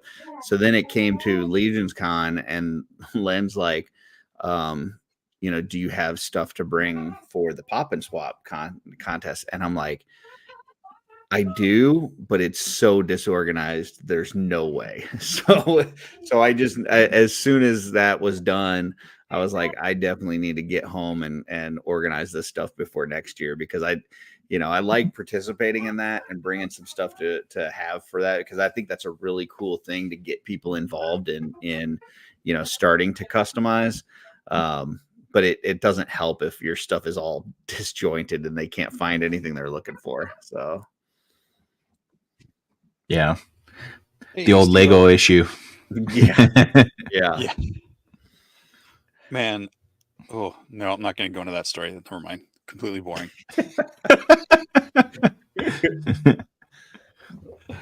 Yeah. All right. No, I think Curtis, similar to you, it's if I rip a figure apart and I'm using only a certain few parts or whatever, they go into the bin, pop them all apart, go into the bin. But I've got probably I've got file cabinets full of and tote bins and stuff full of like just figures, like Legion's figures that are still in the package that I'm planning on customizing at some point in time. Yeah. Oh yeah, Eric's. Yeah, that's exactly what I was getting at. I've showed those guys some. Yeah, it's pretty funny. Like just across from me here, I've got like 8 boxes just with projects in them, like different figures that are in various stages of customizing that I haven't touched for several months because other things come up, and so yeah, I know what you mean. Like you get stuff that just kind of gets put on the back burner for a little bit, and and sometimes it's like you almost have like the full idea of what you're going to put together, but you're just missing that one piece, or there's something that just doesn't feel right about it. And then all of a sudden you come across a third-party part or a new part from a new wave that came out, and you're like, this is perfect. This is exactly what I needed for that thing. And, then you can just throw it all together. So, yeah, it's magic. That's part of the fun, right? It's just finding all the parts and figuring out the right pieces of the puzzle. Absolutely. So do you have any, obviously you were at Legion's Con this past year. I'm guessing you're coming this upcoming year, correct? Yep. Sweet. Any other shows this year that you're planning on attending? Either having a table or just, going and being a shopper? As far as like exhibiting at any shows, I probably won't. Legion's Con is probably going to be my one and only, just because I know that it can be difficult to try and reach the appropriate audience at shows that aren't specifically Legion's focused. But that's not to say that I don't see myself getting excited about checking out maybe MuskeeCon. Hell yeah.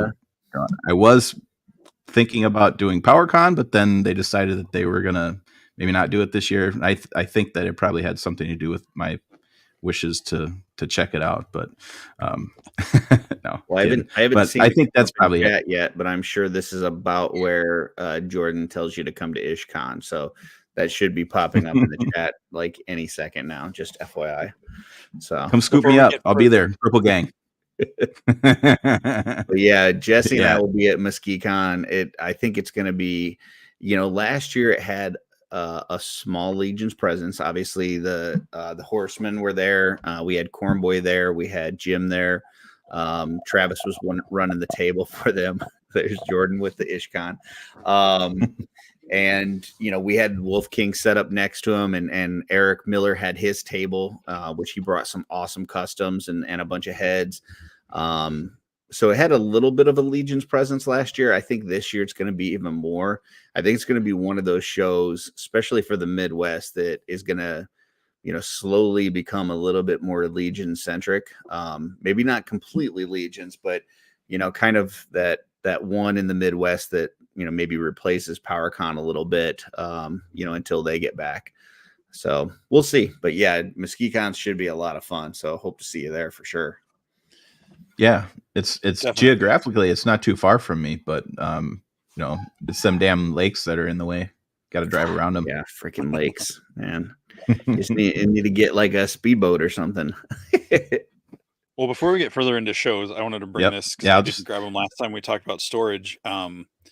I've been getting these nice food prep things. So when I put together a custom, so that's what I did 2 weekends ago. I think it was 2 weekends ago. I just went through all my parts and like put together with the 3D heads that I have and everything. And so that's like a full 1.0 size figure in there. So it'll fit just about anything in there except for ogre and troll stuff. Where do you And I get just those? Walmart, Ollie's, discount Okay. stores, whatever. It's usually a couple bucks for like a 12 pack. It says Costco, 24 probably. pieces, but it's like it's 12 lids and 12 containers. Yeah. So but I just have a stack of those over in the other room. I think I just counted, I have 39 plus 5 that I didn't have enough of those little tubs for of customs to work on throughout the year. So See, that's good though, because at least you can see like through it, like you can see through the top and you know what you're working with. Like I've just got boxes everywhere, and then I try to write on the box like what the project is, but then if I complete the project, then I got to scratch it out and write like next to it what the project is. So, I know this morning on my wife is going to kill me. They talked about like, as collectors, as we get older, like we just start to appreciate like a good box. Like you get a box from somebody, you're like, ooh, this is a good one. I'm gonna keep this box. That's just like such an old man thing to do. But I have a whole collection of boxes that are good boxes. Like tell the kids, like, don't throw these away. But these other ones, those are bad boxes. You can toss those. I've always saved boxes. Like I would get into not fights because I wasn't brave enough to stand up to my stepdad, but I'd want to keep my Lego boxes. I don't know why. They weren't good for storage. I just like the pictures on them. Yeah. But I always had it like if I'd try to like sneak one into like where my toys went in the basement, I'd like sneak it behind the boxes of stuff just so I could keep it. Yeah. I've always appreciated a good. Oh, I'm not going to finish that sentence. I really like the ones too, like where like the box, like the lid flips over and then it's got like the flaps that like fold inside of it. You know what I'm talking about? I'm like, oh yeah, that's a good box. Got one right here. No. Yeah, that's a good box. Yep. So yeah, I have all my empty storage boxes for my customs, like anything I sell or transport. I've got those down below my desk here. Yeah. And listen, I mean, say what you will about William Robert Post and My Action Figure Customs. Man, those guys had some great boxes. They had some, dude. Their boxes were nice. I love. Wait. Was that a cat? That was definitely not a box. Yeah, he was. Yeah, he needed to get on camera real quick. He was trying to hit my computer. Cat's name over. Boxed? No, Okay. No. This was the segment where old men talked about cardboard. Yep. Well, shoot, we had like one of the sales reps. I work at a custom picture framing shop, and someone brought in like they bring in stuff to the boss for Christmas, like package of like cookies or like Christmas treats and all this stuff. Someone brought in. It's like this wood. It's not very nice material, but it's like a wooden box with like a slide top lid. I'm like, I'm taking this. Like it's not. Is anybody going to use this? What, the trash? Yeah. So I've got that. I've got a bunch of like my like spare battle cat and other things I need to customize over in there because I'm like I want to use it for something. Oh, Zombie, that's really good to know. Thank you very much. Zombie. Yeah. Well, it's funny you say like, I've seen a lot like Brian Almeida working on dios, and I actually, before I started on my first dio, I was watching Rocco the Great, he does a lot of stuff now on like Hasbro releases, things like that. But when I was watching him, he used to on his channel do a lot of dio stuff, and it was on his kitchen floor. And it was all like stuff that you could use around your house. It was like, okay, here's what, today we're going to do stuff with, an old paper towel roll, and we're going to do stuff with, you get like this corrugated box, and it's like the inside material of the corrugated box, and it's stuff like that. It was like, just stuff that's around your house. And, I really appreciate people that can kind of take stuff that most people would consider to be trash and then turn it into something awesome. So, yeah. I usually have that intention, Curtis, but then it just ends up piling up, and then it just equals it just remains trash. Yeah, just inside the house. I was a dio maker, and that's how I became a hoarder. Yeah, exactly. Ooh, a little piece of plastic that could be. Well, I mean, that's how I came up with my cosmic diorama custom I made this year was I was trying to think of something, and then I saw a giant flat screen TV, the styrofoam that goes around the TV, and I'm like, Yeah. I'm grabbing that. And then I was Yeah. like, oh, I've got these things at work. And yeah. It's And Sig, did you see those pictures Sig's been posting? Yeah. Where he turned like was it the palm bottles or different things, like those little ball shaped bottles? He made like a complete like spaceship. it looks like something that they would use on like a 70s or 80s like sci-fi movie, like kit bash Wow. model kit kind of thing. It's amazing. Yeah. That's super cool. It's funny though, because like my wife or my kids will like bring something up to me that's clearly trash, and they're just like, "Can you use this for anything?" And I'll be like, "Yeah, definitely give it." Like we just finished the aluminum foil. Here's the tube that goes on the inside of that. Can you use that for something? Yeah, give me that. I can put some of the bigger heads on it for trolls and stuff. Like, that's funny. That's the same stuff that happens at my house. Oh my god! Can you use this? My coworker Luke does that because he does customs. Like he'll make stuff, and that's kind of where I started to learn how to like just taking random stuff to make customs. And it's to the point now where he goes to throw something out if it's even remotely interesting. He's like, "Hey Jesse, do you want this random plastic 6-foot-long tube, or we've got these pieces of plexiglass over here, whatever." I'm like, yeah, no, yes, that one, no, yeah. It's like, well, it's Jesse sent me a picture. Whatever it was, like 4 or 5 months before Legion's Con. And he's like, "You won't believe it. They were just going to throw out this styrofoam." And he shows me this picture of this like huge thing of styrofoam. Like they were just going to throw this out. This is going to be my cosmic display at Legion's Con. I'm like, it's just a big piece of styrofoam. Like, what are you talking about? And then next thing you know, sure enough, he converted the whole thing. He's got lights on it and everything. They weren't like I literally found it in the trash in the alley, like behind my building. Someone else had thrown it away like 2 buildings down.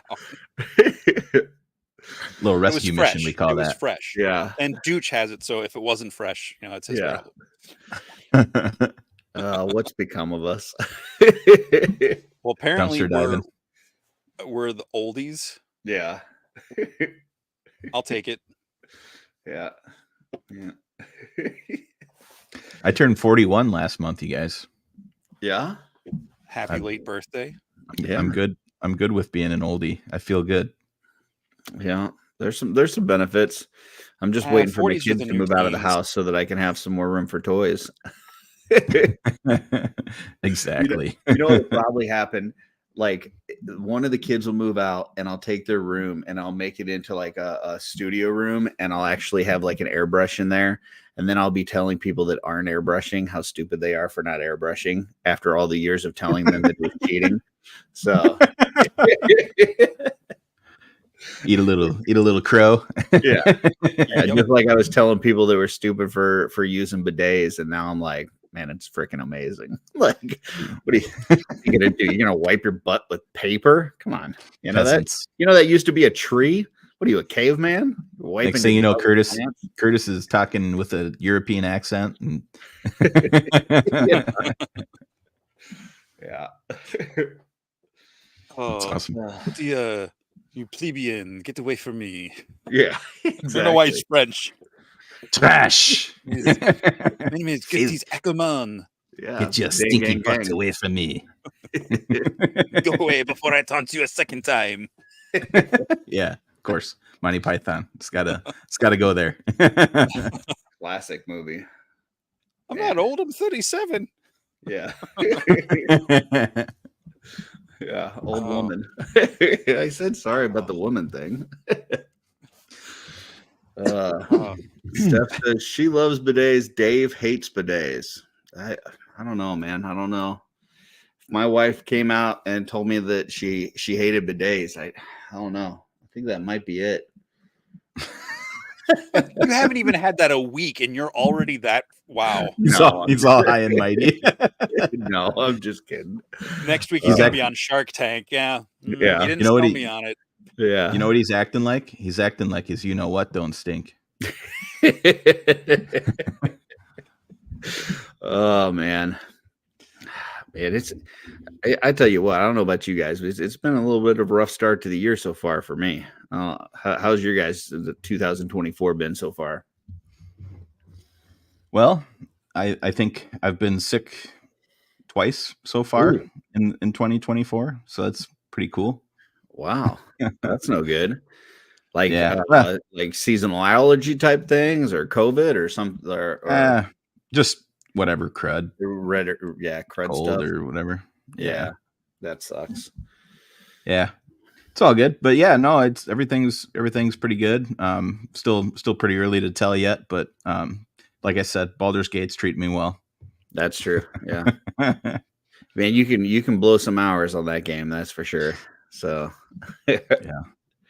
What about you, Jesse? How's your start to the year been so far, besides listening to me, get on you about getting our animation done for our new intro? Well, I was going to say my year has not been as rough as yours has. With all of your plumbing issues, not personal plumbing issues, but in your house plumbing issues. I don't know about your. Well, plumbing. they are personal plumbing issues, but not like not in my body, your like in my human house. intestinal. Yeah. Curtis is still pooping. Yes. I don't need the bidet anymore. I'm just done shooting. It's an enema. I've talked to you before. Like my son has autism, and I've told you like some of the just he says things sometimes to just crack me up. And we were going through all the plumbing issues and stuff, and he's like, what if I just don't ever poop again? Like I don't think you can just make that decision. That's not just hey, yeah. He's got some good willpower. You never know. Yeah. Well, otherwise, I mean, my year's been good, but I do have some Taskmaster, cracking the whip about, running a D&D campaign for the past like 8 months, and trying to get that started, trying to get a video edited, and then I'm getting harassed because I didn't join the customizing studio today because I just asked if you were not painting. I just no other people in the chat were giving me crap for it. So gotcha. Look, for someone who lives alone and doesn't have a wife or kids, I feel like I've got a lot of people, like tugging on my apron, if you will. There's a lot of people want some Jesse, that's for sure. Apparently, Captain Firebeard Baker says, "Love the new intro, by the way, fellas." Yeah. So the song is fantastic, great. Jeremy DeWitt did a great job. The animation is good. It's a good setup. It's not finished yet, so stay tuned. It's gonna be better, even better than it is right now. But yes, Jesse's been working very hard to get that put together. Selected some really good clips from several of our shows, and I liked the part where you threw in the faces, like from our guests and stuff. That was really cool. Like that. That was like that's what I was finishing on, like right before I got on here tonight. It was like, how do I make this work? Yeah, I like that. Not to bore with the details, I just took all the all the layers of the people I've done over the past year, and I just moved them around, and then I like put them in the order I wanted, and I just did like the video play, because with Procreate on your iPad you can like replay what you're drawing, so you can like see it in and I just turned that into a video clip and put it in there. So gotcha. Requests to play it again. Zombie says it's been 7 days in the new year. He's already ready for next year.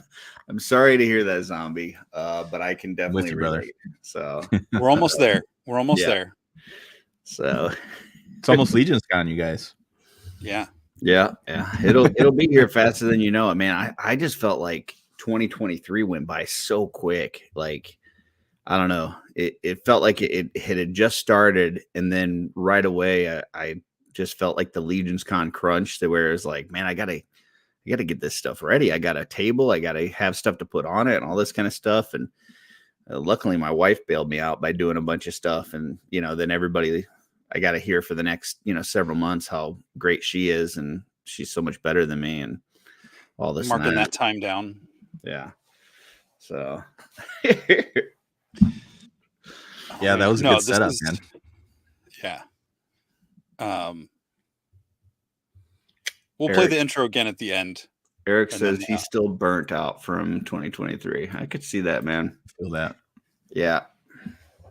I went through a bit of a lull last year after Legion's Con was over, and so I've really been pushing myself to create something every week. This so far after Legion's Con this year, because like I said, I went into a funk, and for about 3-4 months, I didn't really hardly do anything last year, and it was just not good for my mental health or anything else. So yeah, I'm just trying to work a little bit of something every single week, and that studio has been coming in handy. So if there's anybody out there watching, if you're not in the group chat that we have for the customizing studio and you're interested, we do a studio every Sunday at 1 p.m. Eastern. Usually lasts about 3 or 4 hours. And you can pop in, you can leave whenever you want. It's not like you have to stay for the whole time, but it's nice. You know, people are just hanging out in there, working on different projects.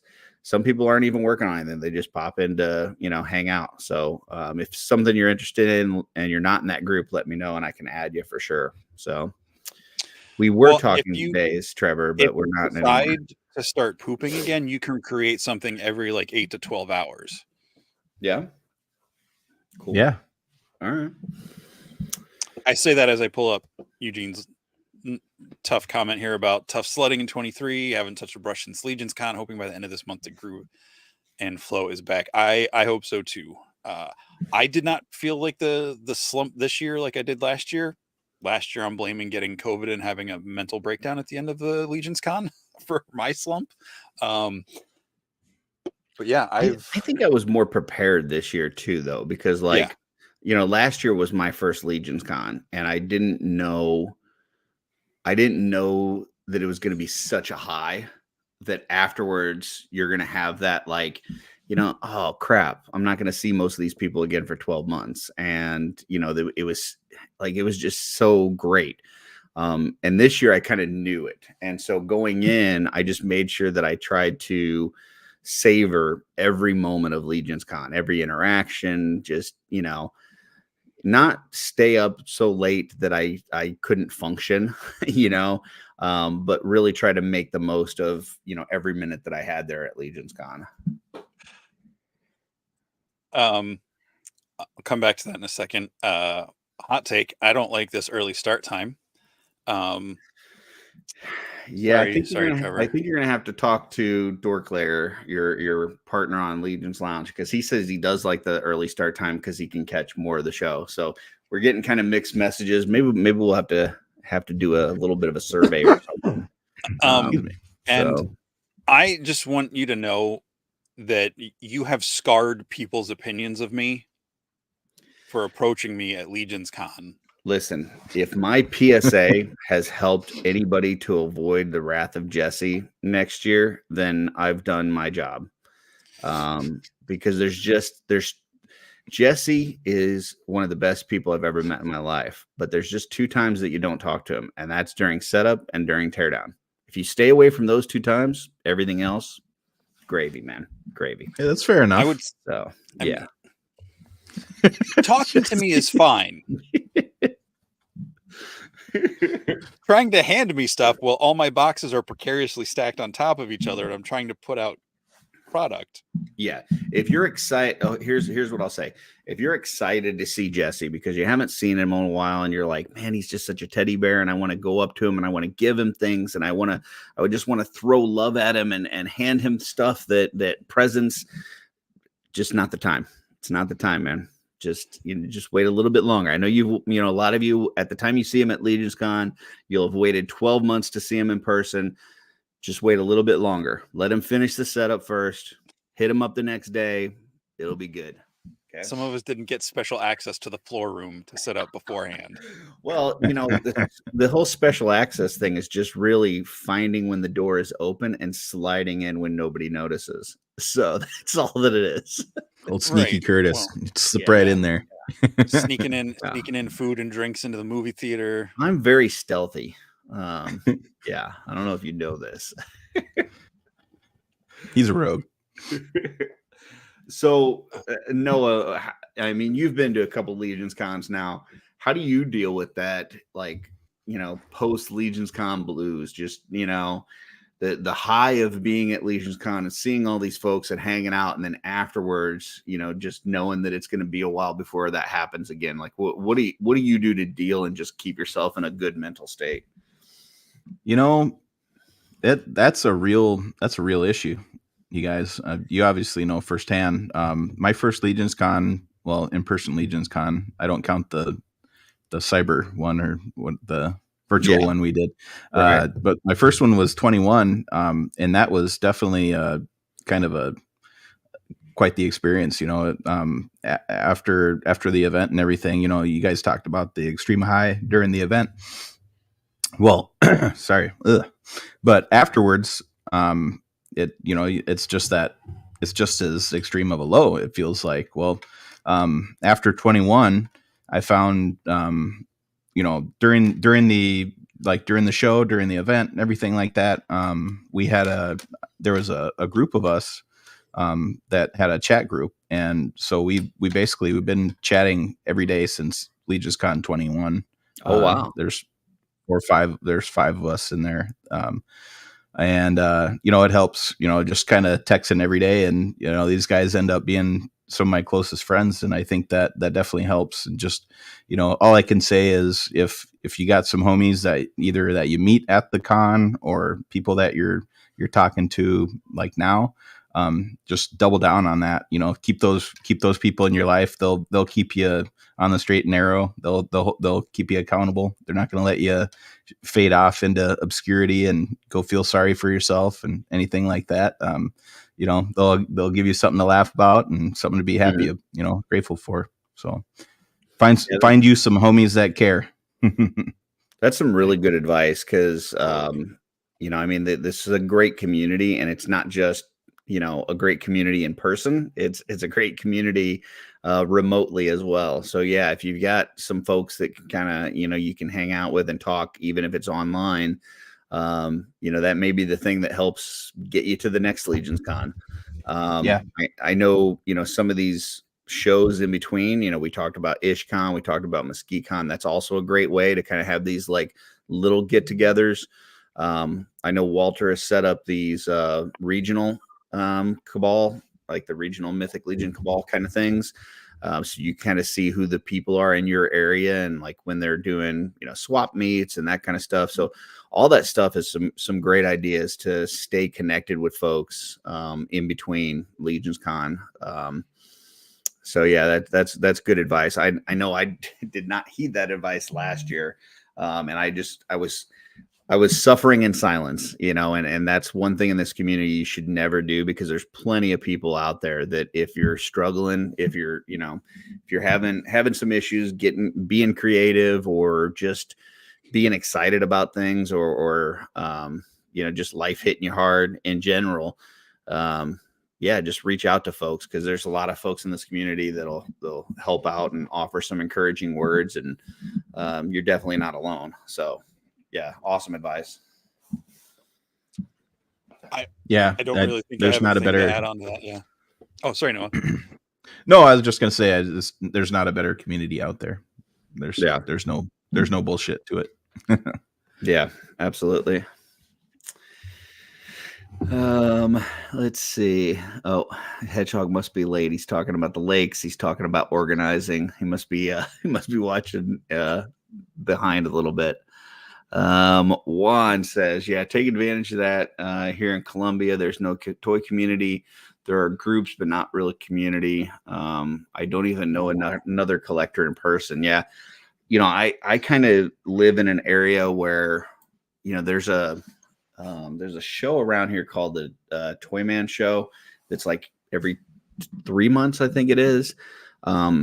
And that one has a little bit of stuff. There's sometimes Legions, but not really. But other than that, there's really not a lot in this area. But I mean, the good thing about, this day and age, there's bad things about technology and good things about technology. And the good thing is that you can stay in touch with people anywhere. I mean, I talk to Emil, multiple times a week, and he's in Sweden. So, if like Noah was saying, if you've met folks at Legions Con or in the community, and, just, create a group together or stay in touch and that kind of thing. So, yeah. And once again, I'll throw that offer out there. If anybody wants to be in that customizing studio, hit me up and we'll get you added to the group. And if you can join us on Sundays, that's a real fun time. So, and I know Cullen does the one on Fridays, the Legions chat. I hear those are fun too. I don't participate in those because we're doing an OffWorld show, which is really fun. And, you should check us out if you're not doing the Legions chat. But yeah, you probably should check us out. The OffWorld chat, train wreck. But yeah, that Legion chat's fun too. So, and you know what? Pretty much every night of the week now, there's something going on. I know, obviously we've got a show tonight with Noah doing, talking some awesome Noah things, and then tomorrow Legion's Lounge is on. Pretty much every night of the week, there's something cool. So yesterday, Hedgehog and Late Night and Rygon were on and doing some fun stuff. So yeah, there's no reason to be by yourself. That's for sure. So I know. Jordan says customizing crew Sunday customizing crew is fire. So, and I definitely, I definitely do try to take advantage of it and feel very grateful that, there's other things I've tried to be into, like with comics or pops or other things that, I just never quite landed in a community of it. And being where I live in Pennsylvania, it's like 2.5, 3 hours to the studio and the shows. So it's easier to get to that stuff. And now doing stuff with Wolf King, like, is definitely not something I take for granted. Like, that means a lot. And the fact that I've been able to build the friendships with those people at the shows and online, as I got to meet them. Because I know I was at Legions Con 21 and I think I met you, but I didn't like meet you, Noah. Like, because I didn't know who anybody was, like I was just, I don't know anything. These are just really cool toys. Yeah. And Yep. I knew Jeremy DeWitt because he came on OffWorld with us once, the old OffWorld. And I didn't even know who any of them, my wife is going to kill me guys were at that point. I just knew Sean was excited to see him. So, and then when I came back last year, I was like, oh yeah, this guy and these guys. Mm-hmm. Yeah. And it's great. I know people like to say this online a lot, and I don't mean it with any flippancy or anything, but totally feel blessed to be a part of this community and to have the friends that I've made and to be able to talk to you guys. A couple of years ago, never would have thought I'd be doing a show on Sunday night every week with a friend that I met online from St. Louis area, talking to people from all over the world every week. Like, this is just crazy. Awesome. And putting up with my bullshit. So, well, everybody's got their own amount of bullshit to put up with. Just given from themselves. Yeah. I love seeing Hedgehog's comments that are like an hour behind. He's now talking about using paper towel rolls as lightsabers. It's like, man, that is a great comment, and we definitely would have loved to talk about that an hour ago when we were discussing that stuff. Every time I pick up like a skinny tube at work, like from whatever dispensers or whatever we're using, that goes through my head. If I'm taking it out to the trash can, like, I just got to make sure my boss isn't there. I don't like break anything. I've seen a lot of those I've seen those memes where they talk about like everybody's tried to use the force to move something like in their life at some point. And I never really tried to move anything, but I've tried to turn several stoplights from red to green with my mind, and it's never worked. So the force must not be strong with me. I don't know. Every time I walk into Target. Yeah. You make the doors open. Yep. Trevor says, yeah, but that's a lot of bullshit with Curtis. That's true. Not anymore. He stopped pooping. Yeah. Tanya said first year at Legions Con is overwhelming. Second year is much better. At least it was for me. I agree. I think knowing what it's going to be going in and knowing the high that you're going to have and the low that it can be afterwards helps you prepare for it and just savor that moment, for sure. Yeah. Yeah, it gets easier, but it never goes away, right? Yeah, absolutely. What do we get? Yeah. I did name the Hedgie. I'm taking full credit, and I do get all residuals for Hedgies. So that's awesome. I don't know what to do anymore. I'm still thinking about Superman riding a motorcycle. That's true. He is Wonder Woman's invisible motorcycle. Well, you just have. I don't know So- who that is, so I don't know whether that's an insult or a compliment. So, Did you watch Ahsoka? oh yeah. That dude? You think I don't think. Really? Take it. I'll He's take it. saying it. Take it. I'll take it. That's fine. He was a cool guy. So, I haven't watched it yet. Oh, yeah. Steph owns a cop. Yeah, I just don't. I disagree. I think I own the copyright for Hedgies. So, right back at you, Eric. That's my dude So- right there. Okay. I don't know why that made me think of this, but I don't know if I think I was in the Cabal. I might not have been, but I was at Target and I saw it was around Valentine's Day a year or two ago. And where back in the where they have like the pops and the NECA figures, not the regular toy section. And it was pretty cleaned out at the time, or the stuff I was interested in. And there was like a giant bouquet of like roses or some sort of flowers sitting there. I'm like, oh, someone made a choice. Decisions were made. Yeah, decisions were made. It's funny. I went to Target. It has been a couple months ago, I guess, but I went to Target with my daughter, and she went one way, and obviously I went to the toy section, and then she came over, and I'm walking out of an aisle as she was getting ready to walk in. I was like, man, don't go down that aisle. Somebody just farted in that aisle bad. And she looked down the aisle. She goes, "You're the only one that was there." I'm like, yeah, exactly. At least I'm telling you. Yeah, exactly. Trevor, $4.99 super chat. Legions Lounge, top 5 Legions of 2023 tomorrow night, 9 p.m. Special guest, and giveaways. So there you go. Did you make that a question? No. So yeah, tomorrow night, Legions Lounge. If you didn't, I think the voting is over now, right? Or is it still open? I think it's over.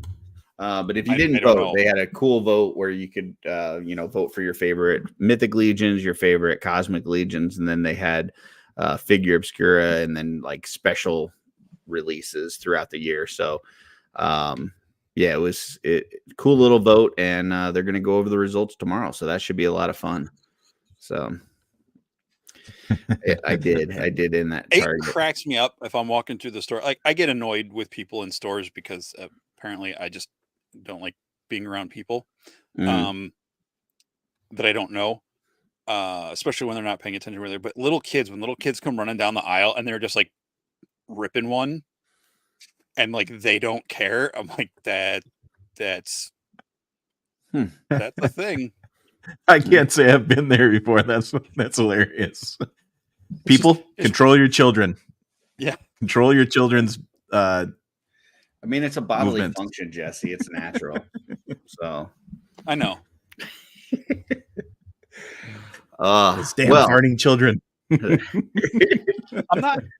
I'm not mad that there are kids in the toy section. I guess I'm more mad that I brought myself to the store when there are kids in the toy section. So it's more a me thing. What are all these kids doing here shopping for toys? Especially when they're weird kids. And I don't mean weird like when I've been in I don't know if this happens to anybody else, but if I'm 44, I don't know. Walking in the aisle, going down the aisle, looking at the toys, and then all of a sudden there's like a kid there, and they like keep like creeping up next to you. It's like, dude, I don't know you. They'll sidle up next to you. Like I don't know. It's like I keep moving around. It's like, all right, I'm just gonna go to a different part of the store for 10 minutes and hope the kid's gone when I come back, because like I don't want to get accused of anything. You don't want their parent to walk up as a strange long-haired bearded man and standing next to their child. Yeah, it's just like I just want to look. I just want to buy some toys. I don't want to It's nothing weird about this. Yeah, go over to the Legos. I'm not going to look at those. You can look at those things. Oh, my Walmart Legos, they're all locked up now. Oh yeah, I put in like the old gamer, the game consoles, like displays with the lock. Yeah, somebody shoving Lego boxes down their pants or something. Steve-O, no. Thank you, but no. It won't do anything. Trust me. I'll take his. Yeah. It won't do anything. Trust me. Yeah. I should be like, hey kids, you ever hear Mythic Legions? Try to drum up Mythic Legion fans in the toy aisle. Was it Maverick hits or free. Billy that made that picture of Jeremy where he's like opening up his coat and it's just like Yeah. full of Mythic Legions? All right, sorry, we're just telling weird stories now. Oh, we're fine. So we are right at 2 hours. That's kind of normally where we start wrapping things up. But anything else that you want to talk about? Anything that, whether it's stuff that you're interested in or things that you want to bring up or discuss, or what you got? You know, I really don't. I didn't come into this thing with any kind of expectations. I just wanted to come in and have a good time, talk with you guys, and reminisce on some action figures. And I really don't. I don't have anything to bless anybody with. I got nothing. Yeah, that's really all we do is just bullshit for 2 hours. So I'm a good bullshitter. We can't believe that people actually tune in to listen to it. So I originally wanted to keep this show when I started. I watched the first episode, my first intro. I'm like, I'm going to call it Shooting the Shelf because I'm going to keep this PG. I mean, that hasn't lasted, but the title has. So, yeah, yes, it's a plan. Yes, I did say I said that during Necronominus reveal. Maxilius, I called them my legions. Those are some thick bones on them skeletons. All right, I'm embarrassing myself. Hey. Well, Noah, we really appreciate you showing up. We look forward to what you're going to have this year at Legions Con for us, and hopefully we see you at Mesquite-Con. That'd be great if you can make it across the lakes or around the lakes in order to get to us. So we're going to go ahead and put you in the back room, close out the show. If you have to go, that's fine. If not, stick around, and we'll be right back with you as soon as we close this out. Oh, cool. I guess we're saying goodbye. Thanks for having me on, guys. Well, that's what I was. Do you have something else, Jesse? I said this is about the 2 hour mark, and he didn't have anything. So okay, if you got something, I'm just being silly. Okay, that's cool. Well, there you go. Silly on. Exactly. All right. Thanks, Noah. We'll see you in a second. All right. Another fun show with a great guest. So make sure you guys check out his Instagram, AnythingsPosable. Amazing work. So, yeah. Trevor wants us to keep talking. We can keep talking. That's fine. We do have something else to talk about because we got a show next week. We do. Yeah. We do. Next week, we have the fortuitous. Nope, these words are not working. That was going to sound really awkward. Eric Treadaway, sculptor, brain and heart of Four Horsemen, is joining us on the shelf next Sunday night, 8:00, right here on the Just Shelve It channel. Make sure you come back and join us in the chat next week. Do not pester him with questions about the dragon.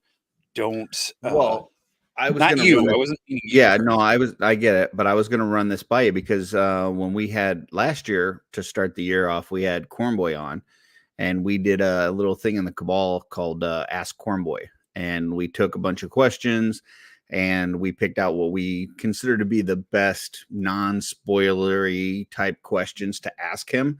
I was thinking about doing that same thing again with Treadaway. What do you think about that? Yep, that sounds good. Okay, so be on the lookout. We'll post something in the Cabal this week, kind of a Ask Treadaway segment, and you guys can throw out your questions. Once again, if it's something like, when are we going to get a werewolf, or whatever, like he's probably not going to answer that. So, but your best questions that you've seen him on a lot of shows. He's obviously been on Mythic Conversations several times. He's been on some other shows. So you've heard, kind of the standard typical, how did you get into this? Tell us about McFarlane days, all that kind of stuff. So we're probably going to avoid some of that same old stuff that he's answered a million times. But if you've got an interesting question that you've never heard him answer that you would like to know an answer to, throw it in that post, and we will do our best to try to hit as many of those questions as we can next week. When we, well, I think we picked like 10 last year last time. Like Yeah. So we'll try to get to as many as we can. We'll but like I said, just try to make sure they're not like, when are we getting this and that kind of thing. They'll try to make it a little bit more interesting. So, Van, you are banned from asking any questions. So just so you know. No, I'm just kidding. But that should be fun. So we'll see you guys next week for that. And hopefully by then we'll have our new intro completed. But in the meantime, I think they wanted to see it again. Are we okay with playing it one more time for them? Yeah, well, I'll run the intro one more time, and then we'll play the outro, which just has some nice touches on it. Not animated, but beautiful. Yeah, you get a double intro and outro back to back. Yes, and once again, thank you very much to Jeremy DeWitt for writing, composing, recording, performing, all of the above, and being amazing. Just being an awesome person. Being such a cool dude. And thanks to Noah for being on. Great guest. Amazing. We appreciate it. It's been awesome. So absolutely. So hang on. We've got the intro coming again. And if we don't come back, as always, what's on your show?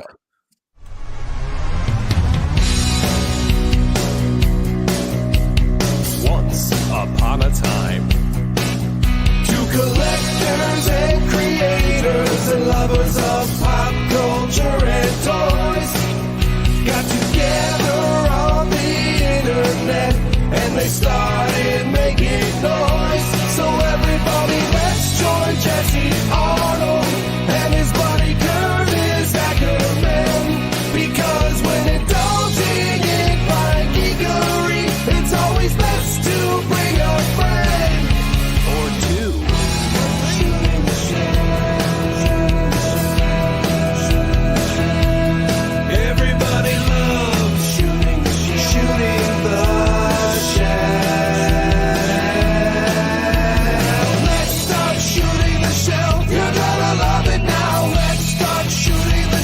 Just might make you say wow. Let's enjoy some fun conversation. We'll be shooting the shelf around the nation. Let's start shooting the shelf.